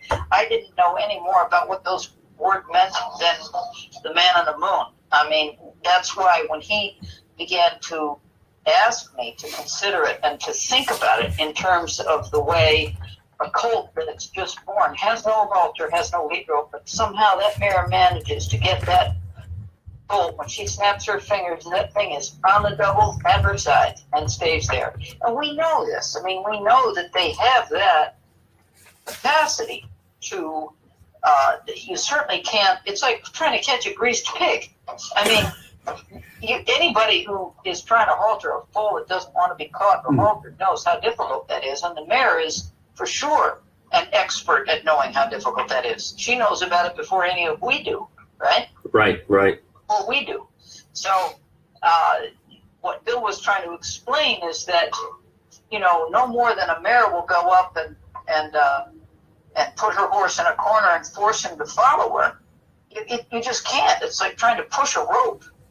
Right. So you have to work with something like that in another way. And part of what he got conveyed to me is that there are no mechanics in this. And this is the thing with joining up or hooking on that's probably a little different, is that that is technique. There are mechanics that go along with an approach that takes a system or that has a technique involved in it. The mare's technique is going to be exactly what Bill started his book with. However that foal is how that mare has to be. Right? I mean, makes perfect sense, yeah. Right? What's she going to do? Sit down and have an intellectual conversation and wait for the ranch hand to come out and halter the thing for her? Probably not. The horses would have long ago vanished from the earth if all of that was necessary. So right.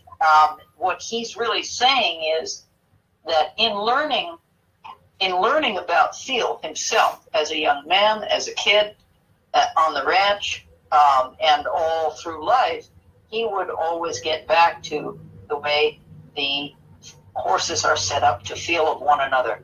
And after you're done, that they feel of each other and they respond to each other for better or for worse. But nevertheless, this type of language has to do with the way it actually happens between these living creatures, that they can function as a herd. They get to understand a collective will.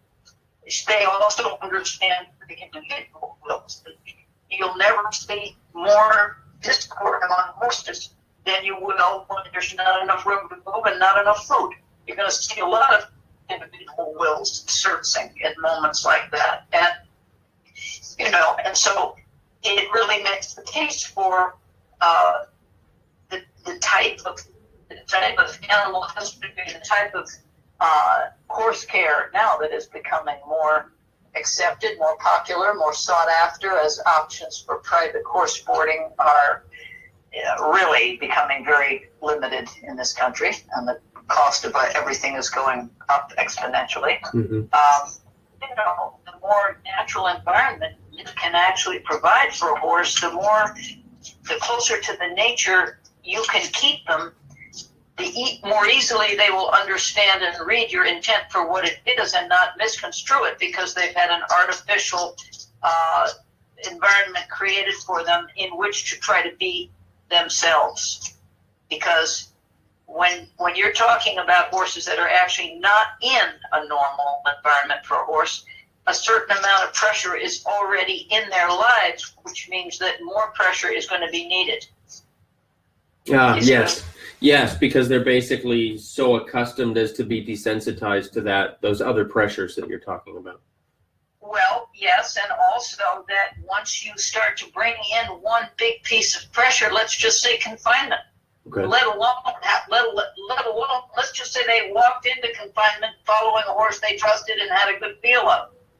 Let's say they walked in with two friends and suddenly they're in a confinement. Well, there's nothing wrong with that. That can be necessary, or it can be because they're bought or sold, or they're getting rounded up off the BLM. Who knows? But the point is, if you start to eliminate different natural, different things in a horse's world which keep him at peace with himself and at peace with the world, the effect that produces is a kind of resistance. It'll be they start to pace, or they start to get agitated, or they start to pick fights or get in fights with other horses if there's not enough room to move or not enough food when they need it and want it. All of these types of things. And it could just be not a bad thing, but just the way we start to observe horses that have been domesticated or put into less than natural environments. A lot of the so-called tuning up that people feel they need to do to a horse, or that they feel they want to offer a horse to consider to improve him, you can't improve on what a horse is. It's like you can't do better than what a horse came in as. You can certainly change him, you can influence him, but the more pressure that's brought to bear that he does not already know he does not understand the intent that goes with the pressure that he's being exposed to. He'll come up with his own idea of what it's for. He'll come up with his own set of definitions or responses to what he thinks he should do. And this is why, there is nothing bad innately about pressure and release. We're all under pressure. There's nothing good innately about feel and release. Poorly applied feel is a lot worse than well-applied pressure. I mean, Sure. I'm not here to make a case for, feel versus pressure. It's just that I learned so darn much about pressure and release that I got pretty darn far away from what a horse was by the time I got to Bill. I got pretty far away from who I had been as a young rider, who I had been at 5, at 7. I was getting along with horses right up until I was going into horse shows. Yeah. I got along with horses until I was trying to train for the test, until I was looking over, not aware of how my horse felt, and also not interested, I am ashamed to say, not even in my mind interested what that horse thought or felt, because what mattered to me was a nod or a smile from my trainer and my coach. Right. And I can't leave that fast enough. I won't take a trainer today. I won't take a coach today that has no interest in how my horse is feeling. Right. And that's, I'm not around people like that anymore. But if we're not going to put the horse's thoughts about himself and about his world, if we're not going to put the horse's relationship to his own potential and his own internal functioning at the top of our thinking before we put the bottom half of ourselves on the top of half of him, we might as well commit suicide an easier way. Because this is not funny. you just cannot ignore the fact that when you get on 1,000 pounds of I don't want, unless you've got something wrong with you, or unless you, for some odd reason, feel that you're disposable, there is some permission that needs to be achieved. There has to be an exchange, an agreement of, may I get on you? Sure. Now, you can go to the rodeos and see what it looks like when there's no permission. Right. Those saddle bronc riders are pretty good, but even those, I really think those horses, those saddle broncs get pretty good at knowing what their job is too. Yes. I'm just exaggerating a little bit now, Certainly. but Certainly. truly, to be out there and try to make a name for yourself as a colt starter, most of those guys that I've run into now that are my age, I'm sorry to say, are pretty darn trashed. Yeah. They are pretty beat up. Yes.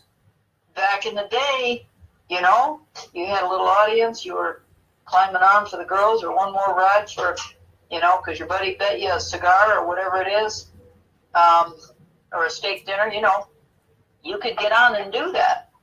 But honestly, the body is something to preserve. We know that now, don't we? It's, I don't know too many people my age or even half my age that have been in horses that are not walking around wishing something had gone a little differently. Right. It reminds me of an analogy my friend Richard Winters uses a lot of times. He says, I know old pilots, talking airline pilots. I know old pilots and I know bold pilots, but I don't know any old, bold pilots. That's a really good one. Yeah. Yes. Right. Well, that says it right there. But let me get back to what you asked me.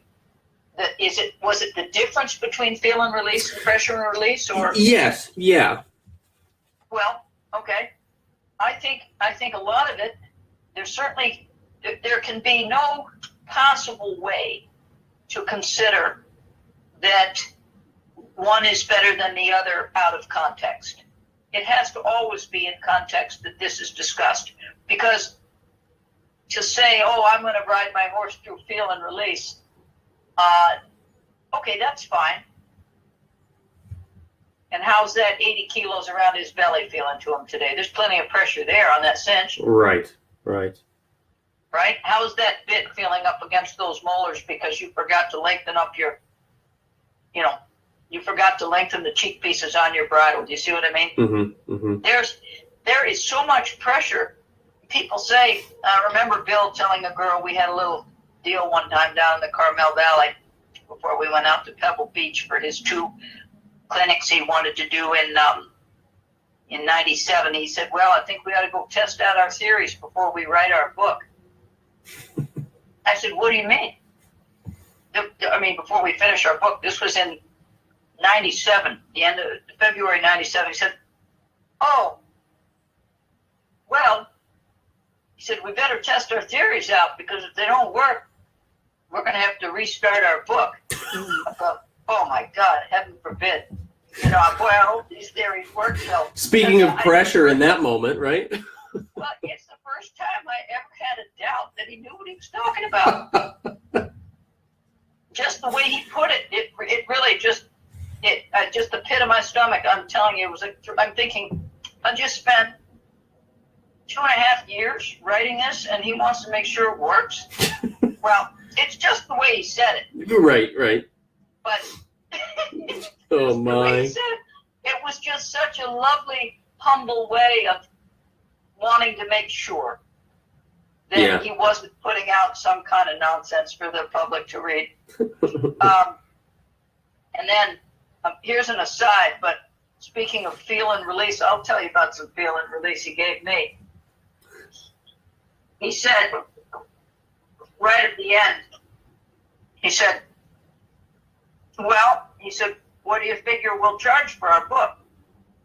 Because I was trying to raise some money to get the publishing covered at the end. It was an extraordinary, gigantic amount of money for me to try to think about pulling together. And I said, well, I'm going to start pre-selling these books, Bill. It's all I can do. He said, no, I don't think we ought to do that. And I said, well, how do you plan to publish it then? Well, that conversation ended with that. And we were very we were very friendly and very candid with each other, and sometimes quite blunt. And we understood how that worked. I don't think we ever, I don't ever remember not getting along well with him, and always being able to laugh through the tough spots, which we sometimes did. I'll tell you about those on another interview. There were a couple of very funny things that happened. But on this particular one, I said, well, Bill, I've already decided that the price point has to be $49. And he looked like I just knocked him right in the head with a spoon. And I said, what's wrong? He said, oh, no. He said, no, I think we don't want to stretch a fella's paycheck too far. And I said, well, okay. Well, what should we charge? He said, yeah, well, I was thinking about $2.50. And I said, oh, my God, I'm thinking, what planet are you on? $2.50 for the book. And, I had reams of typed paper, hundreds of photographs, $2.50. I said, well, Bill, can you just tell me a little more about the picture that goes along with this price in your mind? How's this going to work? He said, yeah, well, there's going to be my phone number in the back. I said, okay. And he said, then we're going to have a number on every line. Oh, my. I said, are we? He said, yep.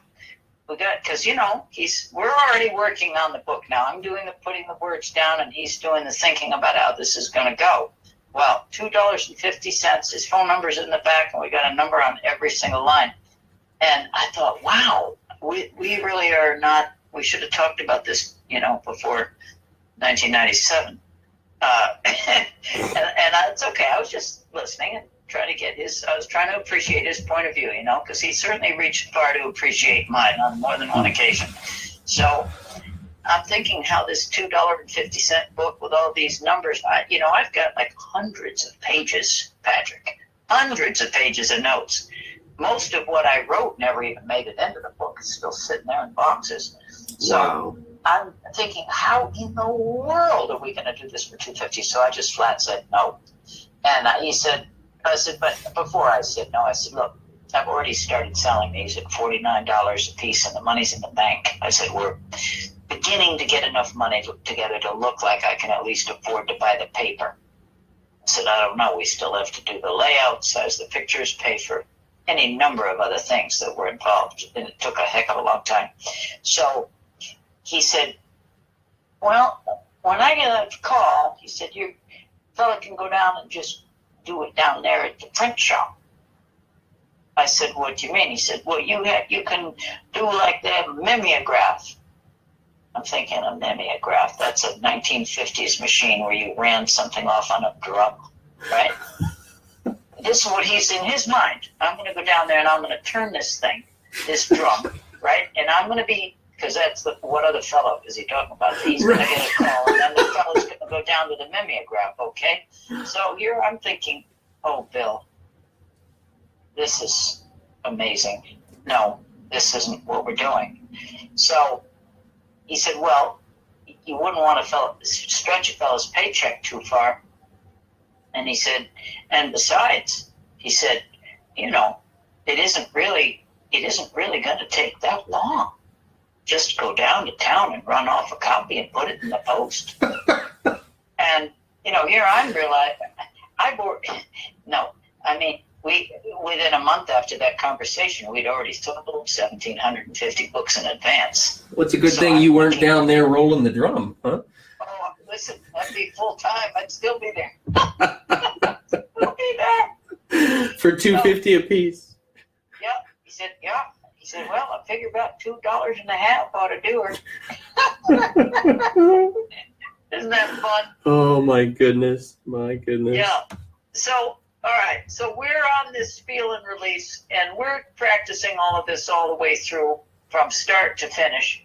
What I will say about the biggest breakthrough that I had in understanding where his philosophy and his practice departed from all that I'd been learning from Tom and Ray and Buck, and what that I was seeing all around me from all the other players that national people who were starting to really develop some momentum on a, not national people, but different coaches and different trainers who had reached a level of national acclaim and popularity through the media and through some of these county fair systems you could get in on that, go down the road all summer long at these big events. Bill's biggest point of departure from all of that is that he believed it was important to ask the horse, not tell him. Mm. You start with asking.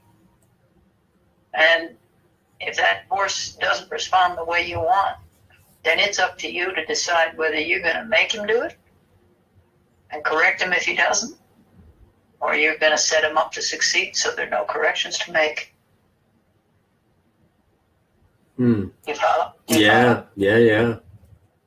So that, to me, was a turning point in my,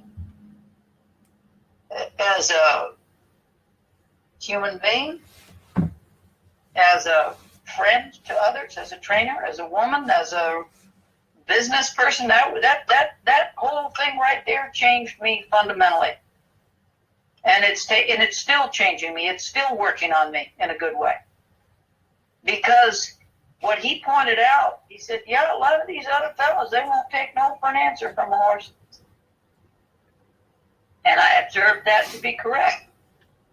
And he was the one who taught me the value of looking at myself from the horse's point of view.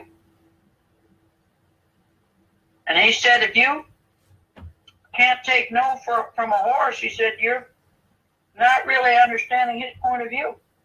He said, you might need to make another presentation. Mm-hmm. And if you can't, he said, surprising things might happen to you.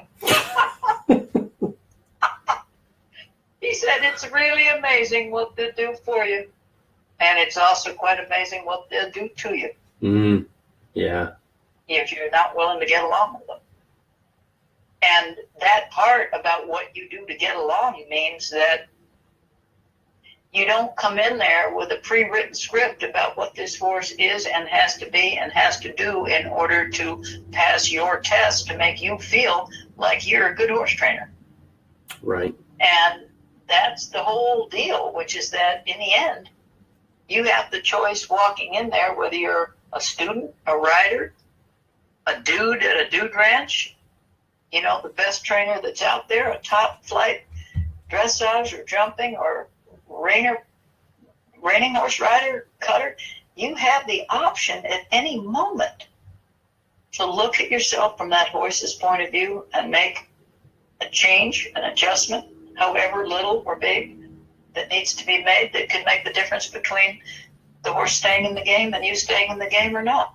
And that could be, avoiding an accident to just not, having one more argument that leads to one more other thing that leads to one more built up calcified layer of resistance that, in the end is going to backfire on some child or some, someone who knows a lot less than you do about making it happen and getting her done. Right. It'll come out at some point. Mm-hmm. So that fundamentally really was, I would say, I think maybe I gave short shrift to that, but I think if you were to sum it up, it would be consider the horse's point of view, set him up to succeed, and Bill didn't use the word ego, but many of the things that he said added up to that, so I will say it. Mm-hmm. I think what he was talking about is, if you've got a job to do and you need a partner, be a partner.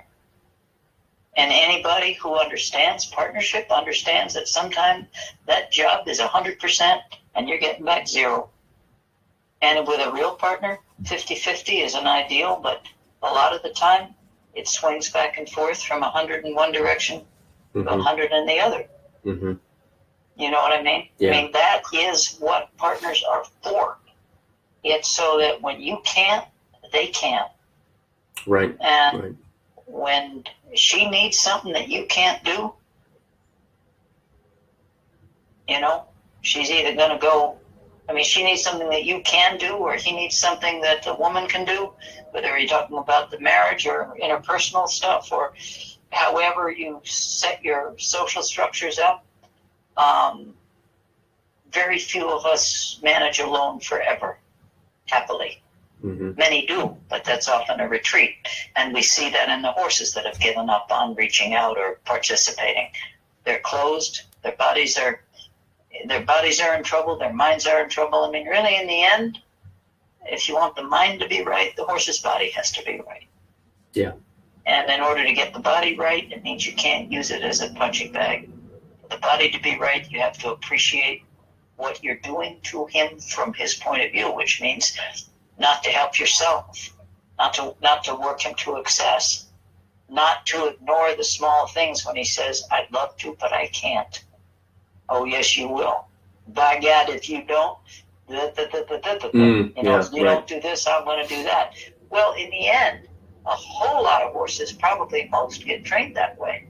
But what the practitioners of this are truly not aware of, my way or the highway, you don't do this, I'll make you like it. This type of little kind of this hard edge, that comes in with people sometimes. Usually it's for the astonishment of others, for an audience, either an anticipated audience at some event or performance, or because there's, lots of people hanging around that are admirers or employees or what have you.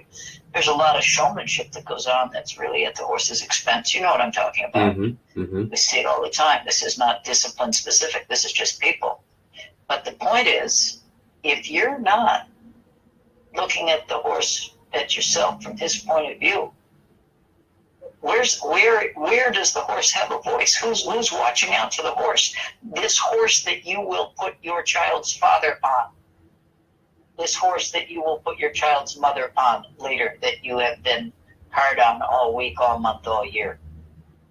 You're going to put yourself up there. You've got kids at home. Don't forget that. Mm-hmm. You see what I mean? Right.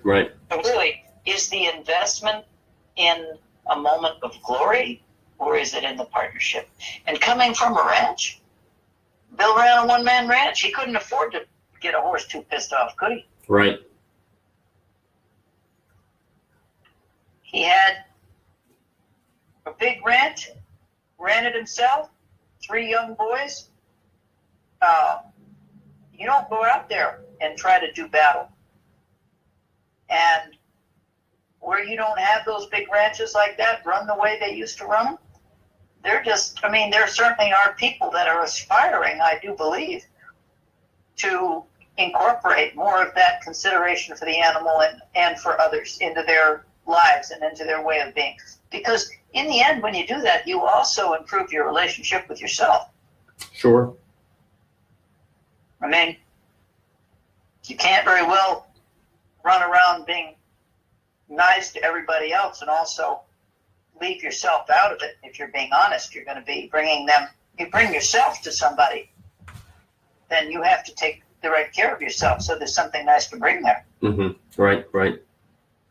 So, anyhow, maybe that's a good start on this. Did anybody write in with a question yet? They have not. So I think everybody's chewing on those ideas.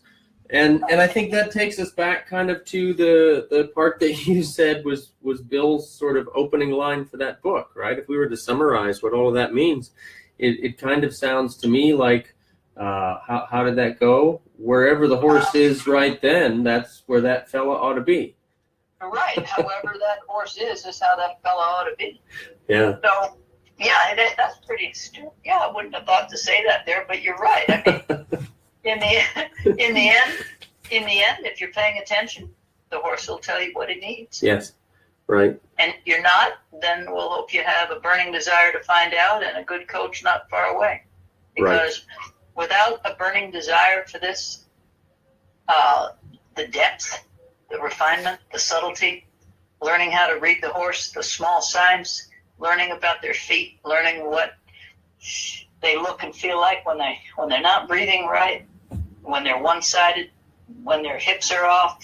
These are small but important mechanical things that make the difference between them being able to do for you or not. Take care of you over fences or behind cattle or in the dressage court, Mm-hmm. You want to make sure that you're giving that horse every opportunity to do his best in a way that allows him to reach up to the job instead of have to suffer on his way through a schedule that has not got him in mind. Right. You know? Right. Which goes to a line that you said, something you said early on in our conversation, and I wrote it down because I found it pretty impactful. The ambition shouldn't eclipse the moment. Oh, did I say that? You did. You did. I wrote it down in quotation marks, and I put your name beside it, so you must have said that.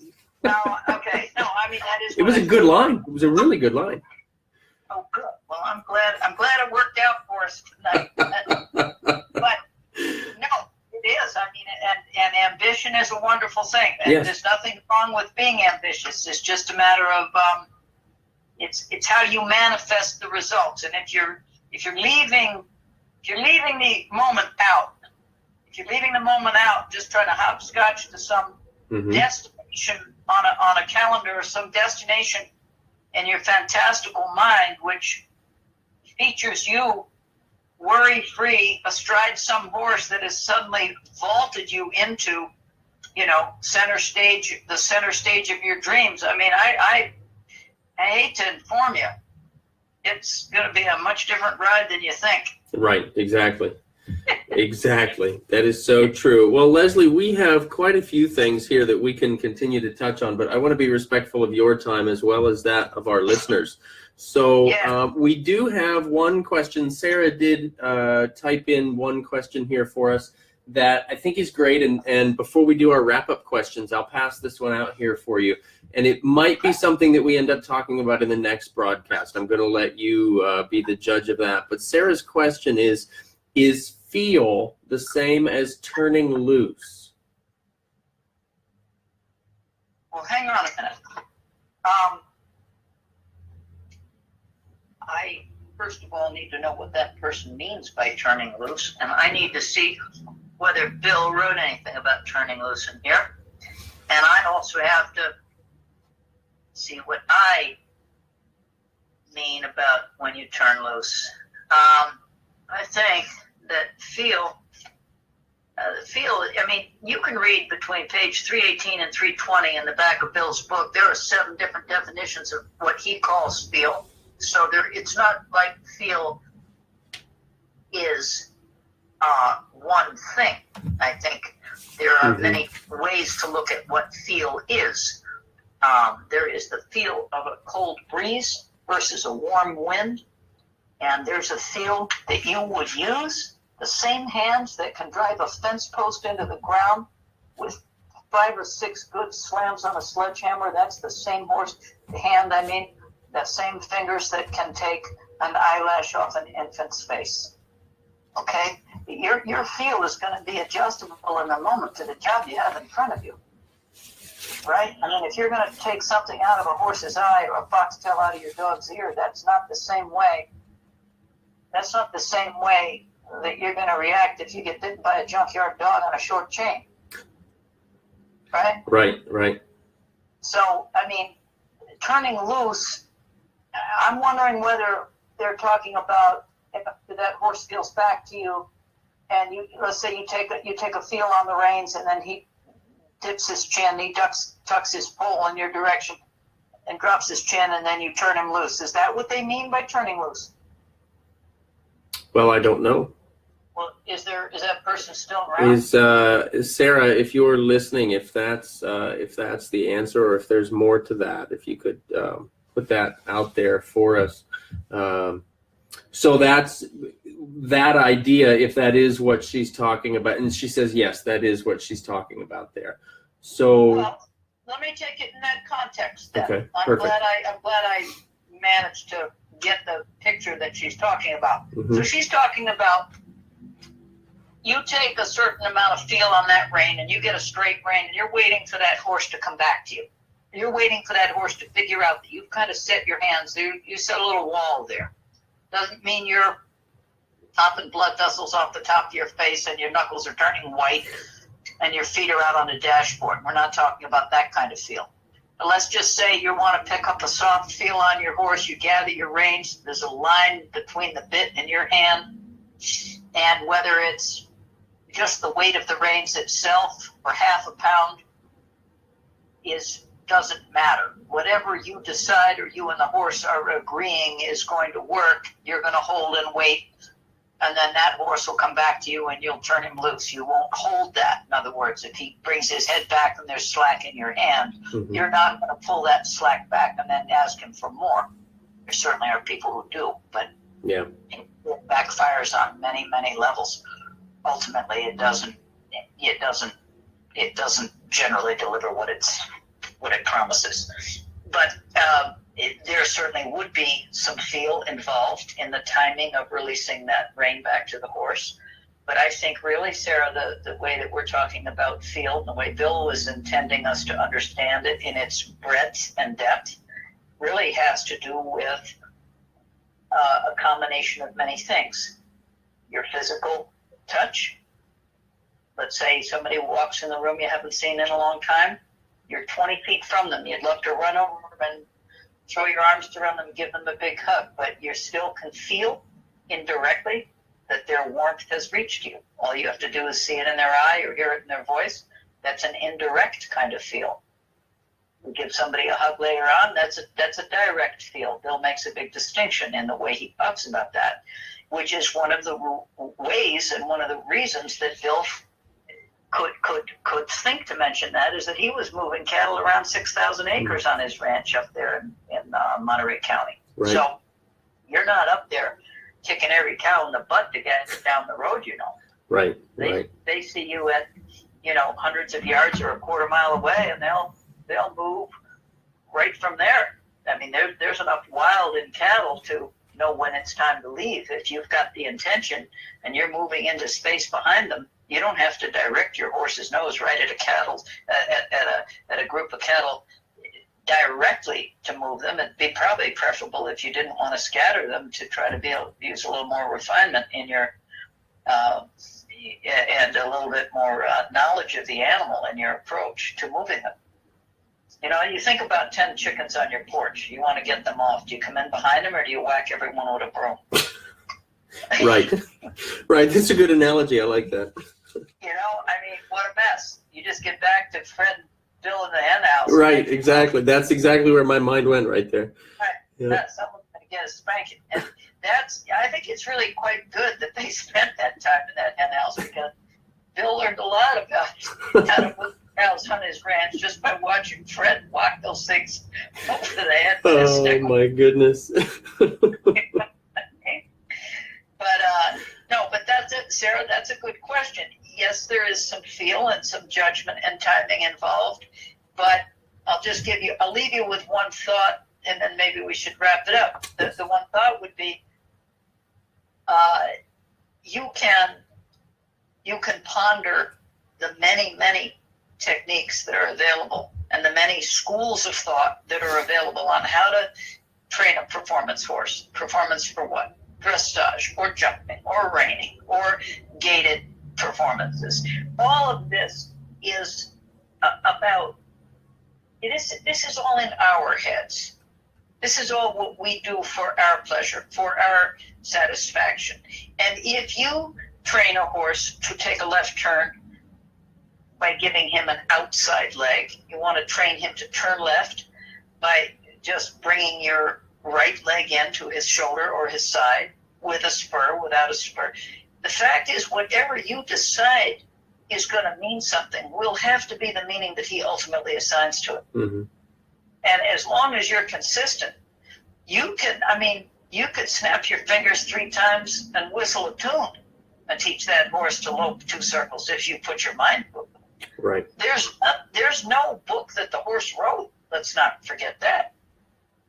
These horses didn't write these books. It just depends on whether or not you're going to be presenting whatever arbitrary or specific mechanical detail that you want to apply to that horse's body or equipment, to his body or his mind through the equipment, or without the equipment.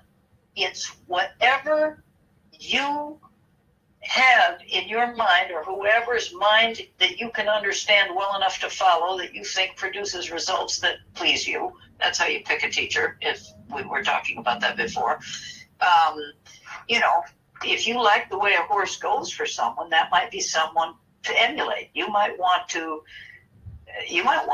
just take a look at the way a person relates to a horse, and if that horse shows them respect, if you can see a discussion taking place between them that does not result in bad language, bad energy, violence, dirt flying around all over everybody, horses slamming their body parts into panels and round pens, and you just hear these bodies clanging around with their knees and fetlocks and heads hitting the bars.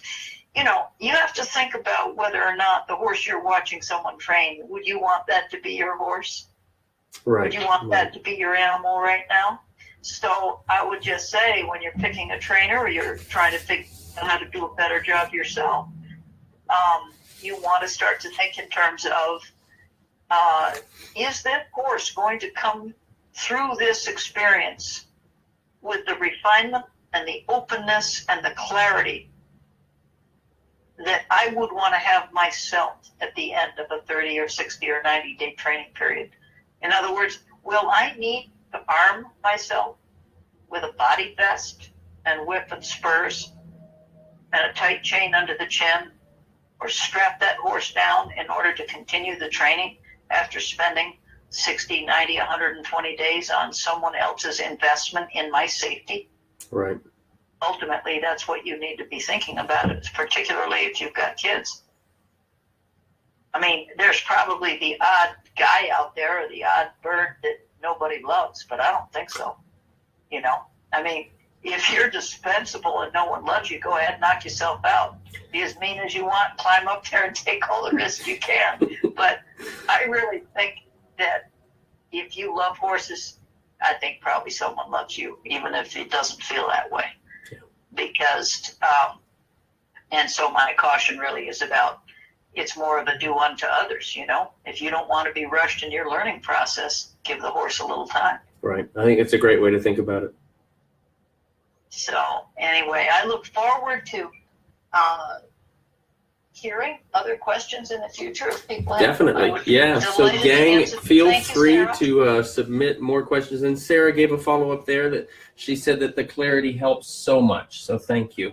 Oh, you're welcome. Fantastic. Good. So before we call this an end, I've got some wrap-up questions. I kind of gave you a little heads-up warning about these.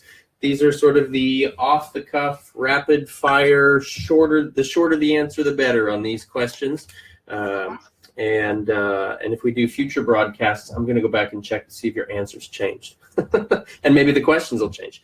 So if there was one specific thing that you could recommend for riders to focus on as a primary means of improving their horsemanship, what would it be? It would be twofold. And that would be make a conscious effort to stay out of the horse's immediate peripheral vision. If you want a flexible neck and available forehand, don't love on him like a dog and don't punish him for getting too close to you after you reward him for being there. There you go. Is that okay? Yeah, that's perfect. That's great. Okay. That's great. Did you have another one, That's or was great. that? Oh, that we've got a few more here. If you could ride with anyone, past or present, who would it be and why?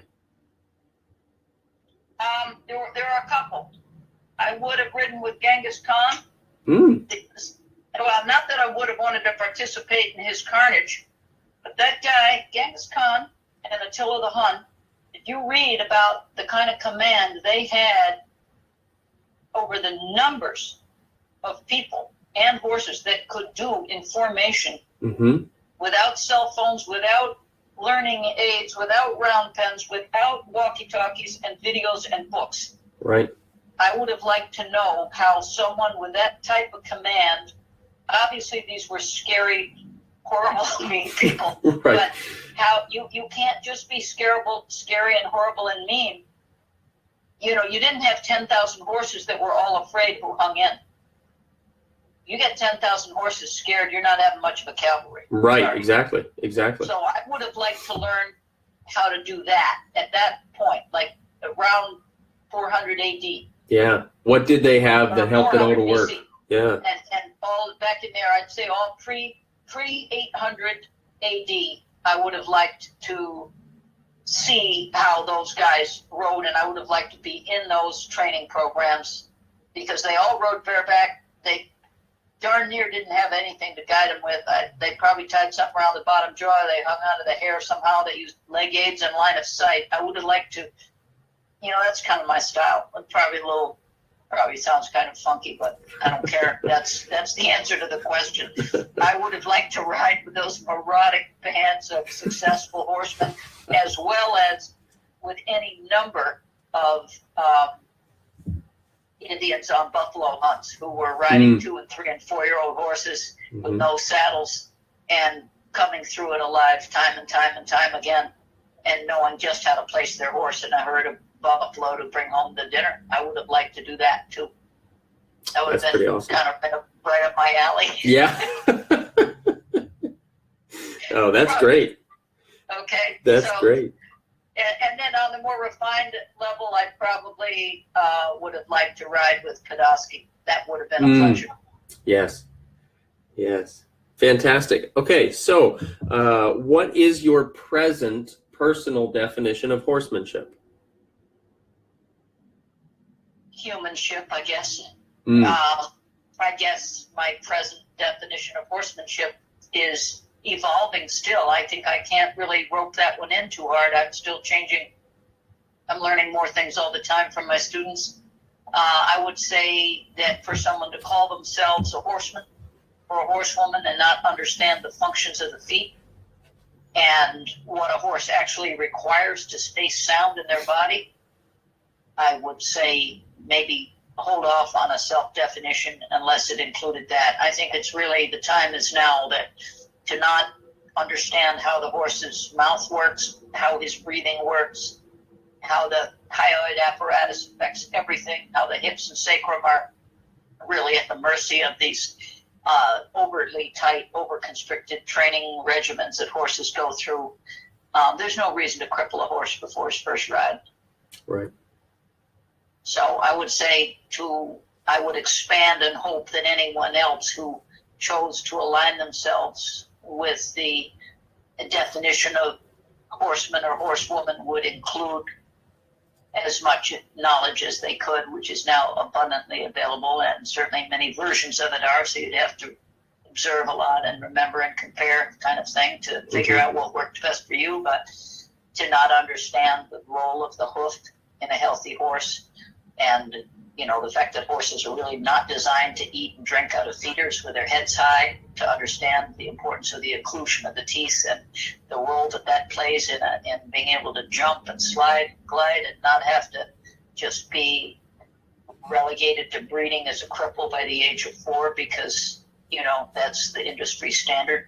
I would say that the people who really are going to get my attention will have risen well above that. I think that stuff is so very important. I absolutely agree with you on that. What book are you currently reading, or was the last book you read? Uh-oh. Okay, I'll tell you. Uh-oh. Damn it. I'm almost afraid to hear the answer now. This is going to be funny. I hope everybody listening is really listening closely. Well, this is... Okay, look. Uh-oh, there's justification coming before a title. No, hang on. I'm just going to look at the year. No, I'm just taking a look a year.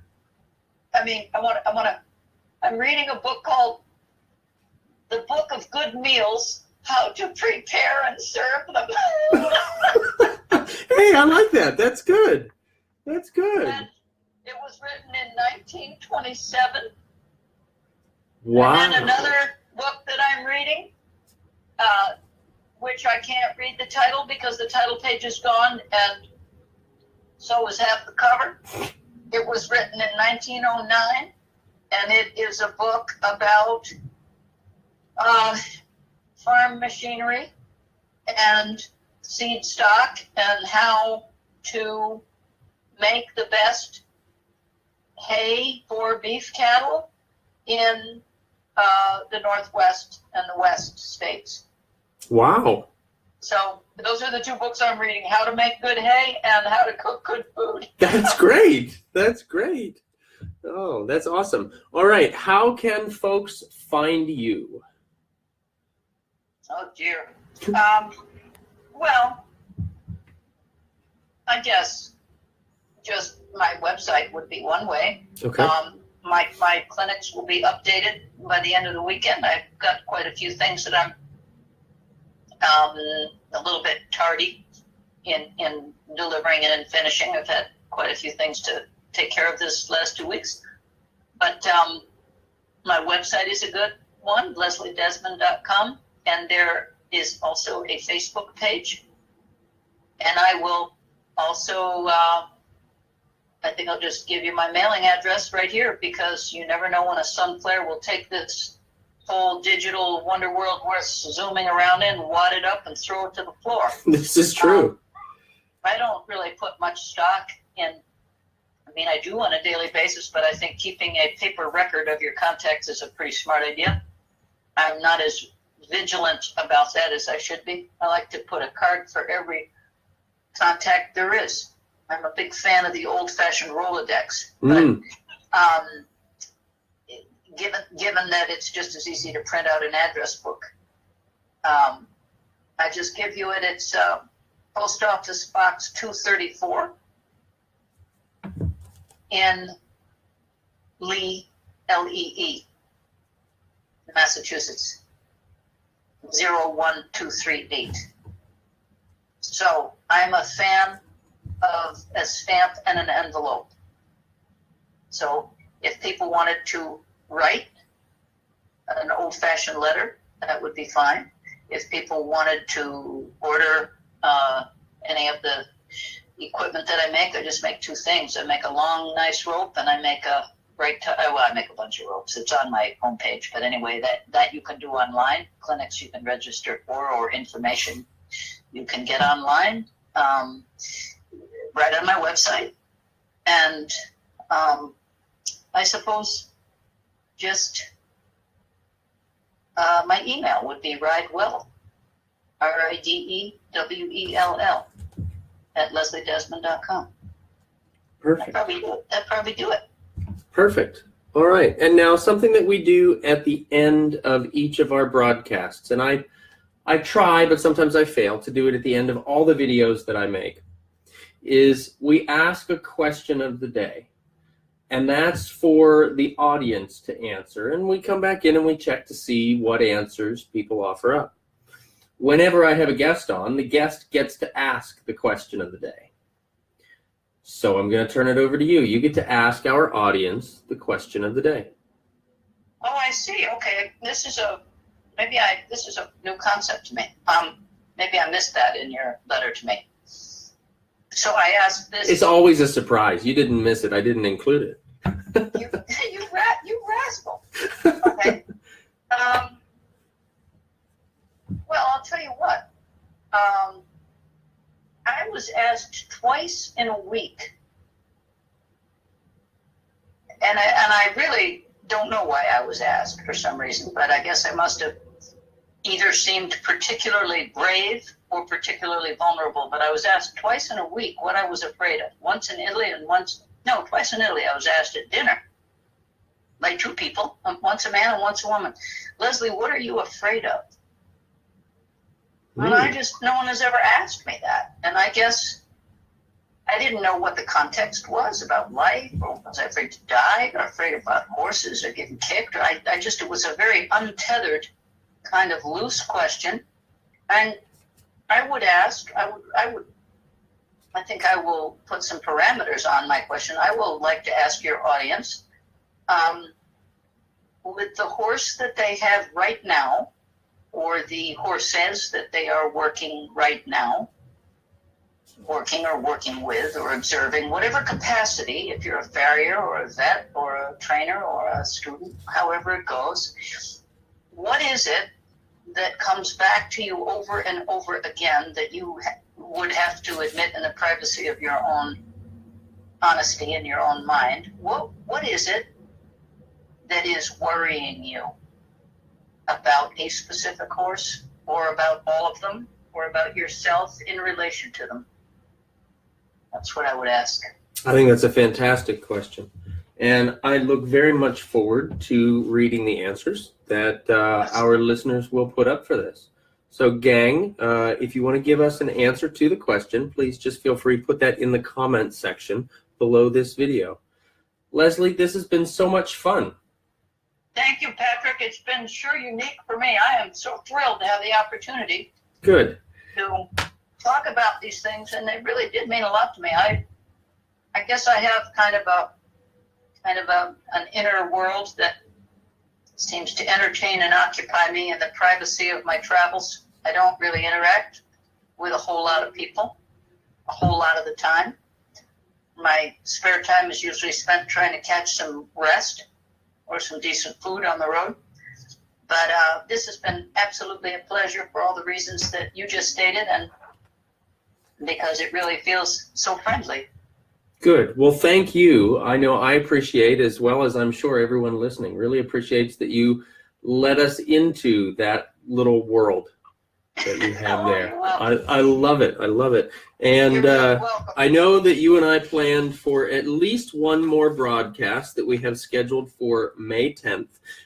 But, you know, with the questions that we have coming up and all the topics that we have ahead of us, we're probably going to end up with more than one more broadcast, if we're going to be honest about it. Well,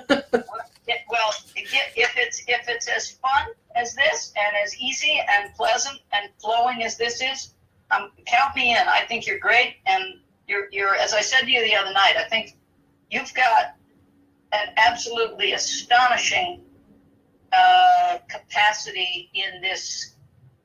Well, it's very visionary, really.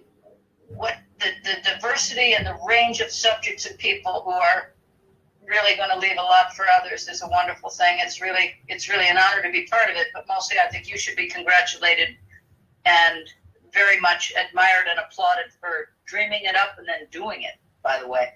Oh, well, thank you. Thank you. I do hope that in the years, the weeks, the months to come, that these broadcasts are helpful for folks. I know they've been insightful for me from a selfish perspective is kind of how I started this. I admitted that to you.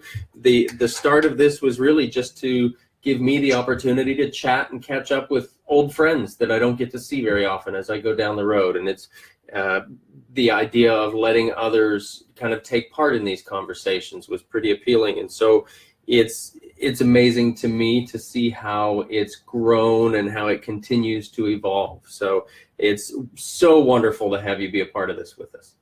Well, thanks a million. I look forward to it, and I hope that your regulars are not disappointed. Oh, I'm sure not. Everybody seems to have really enjoyed this. So thank you so much. And Leslie, hang on just one moment, and I will be right back. Okay. Gang. Thank you, everybody. Oh, thank you, Patrick. Certainly. Thank you so much.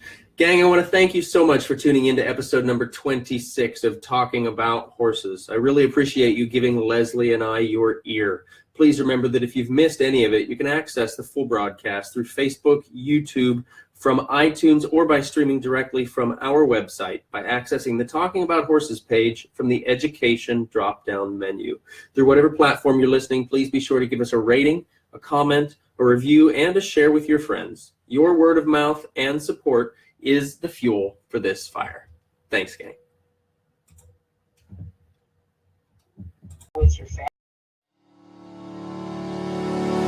Thank you so much for listening to this episode of Talking About Horses with Patrick King. If you enjoyed today's show, please leave a review and subscribe. For more great content and to stay up to date, visit pkhorsemanship.com. We'll catch you next time.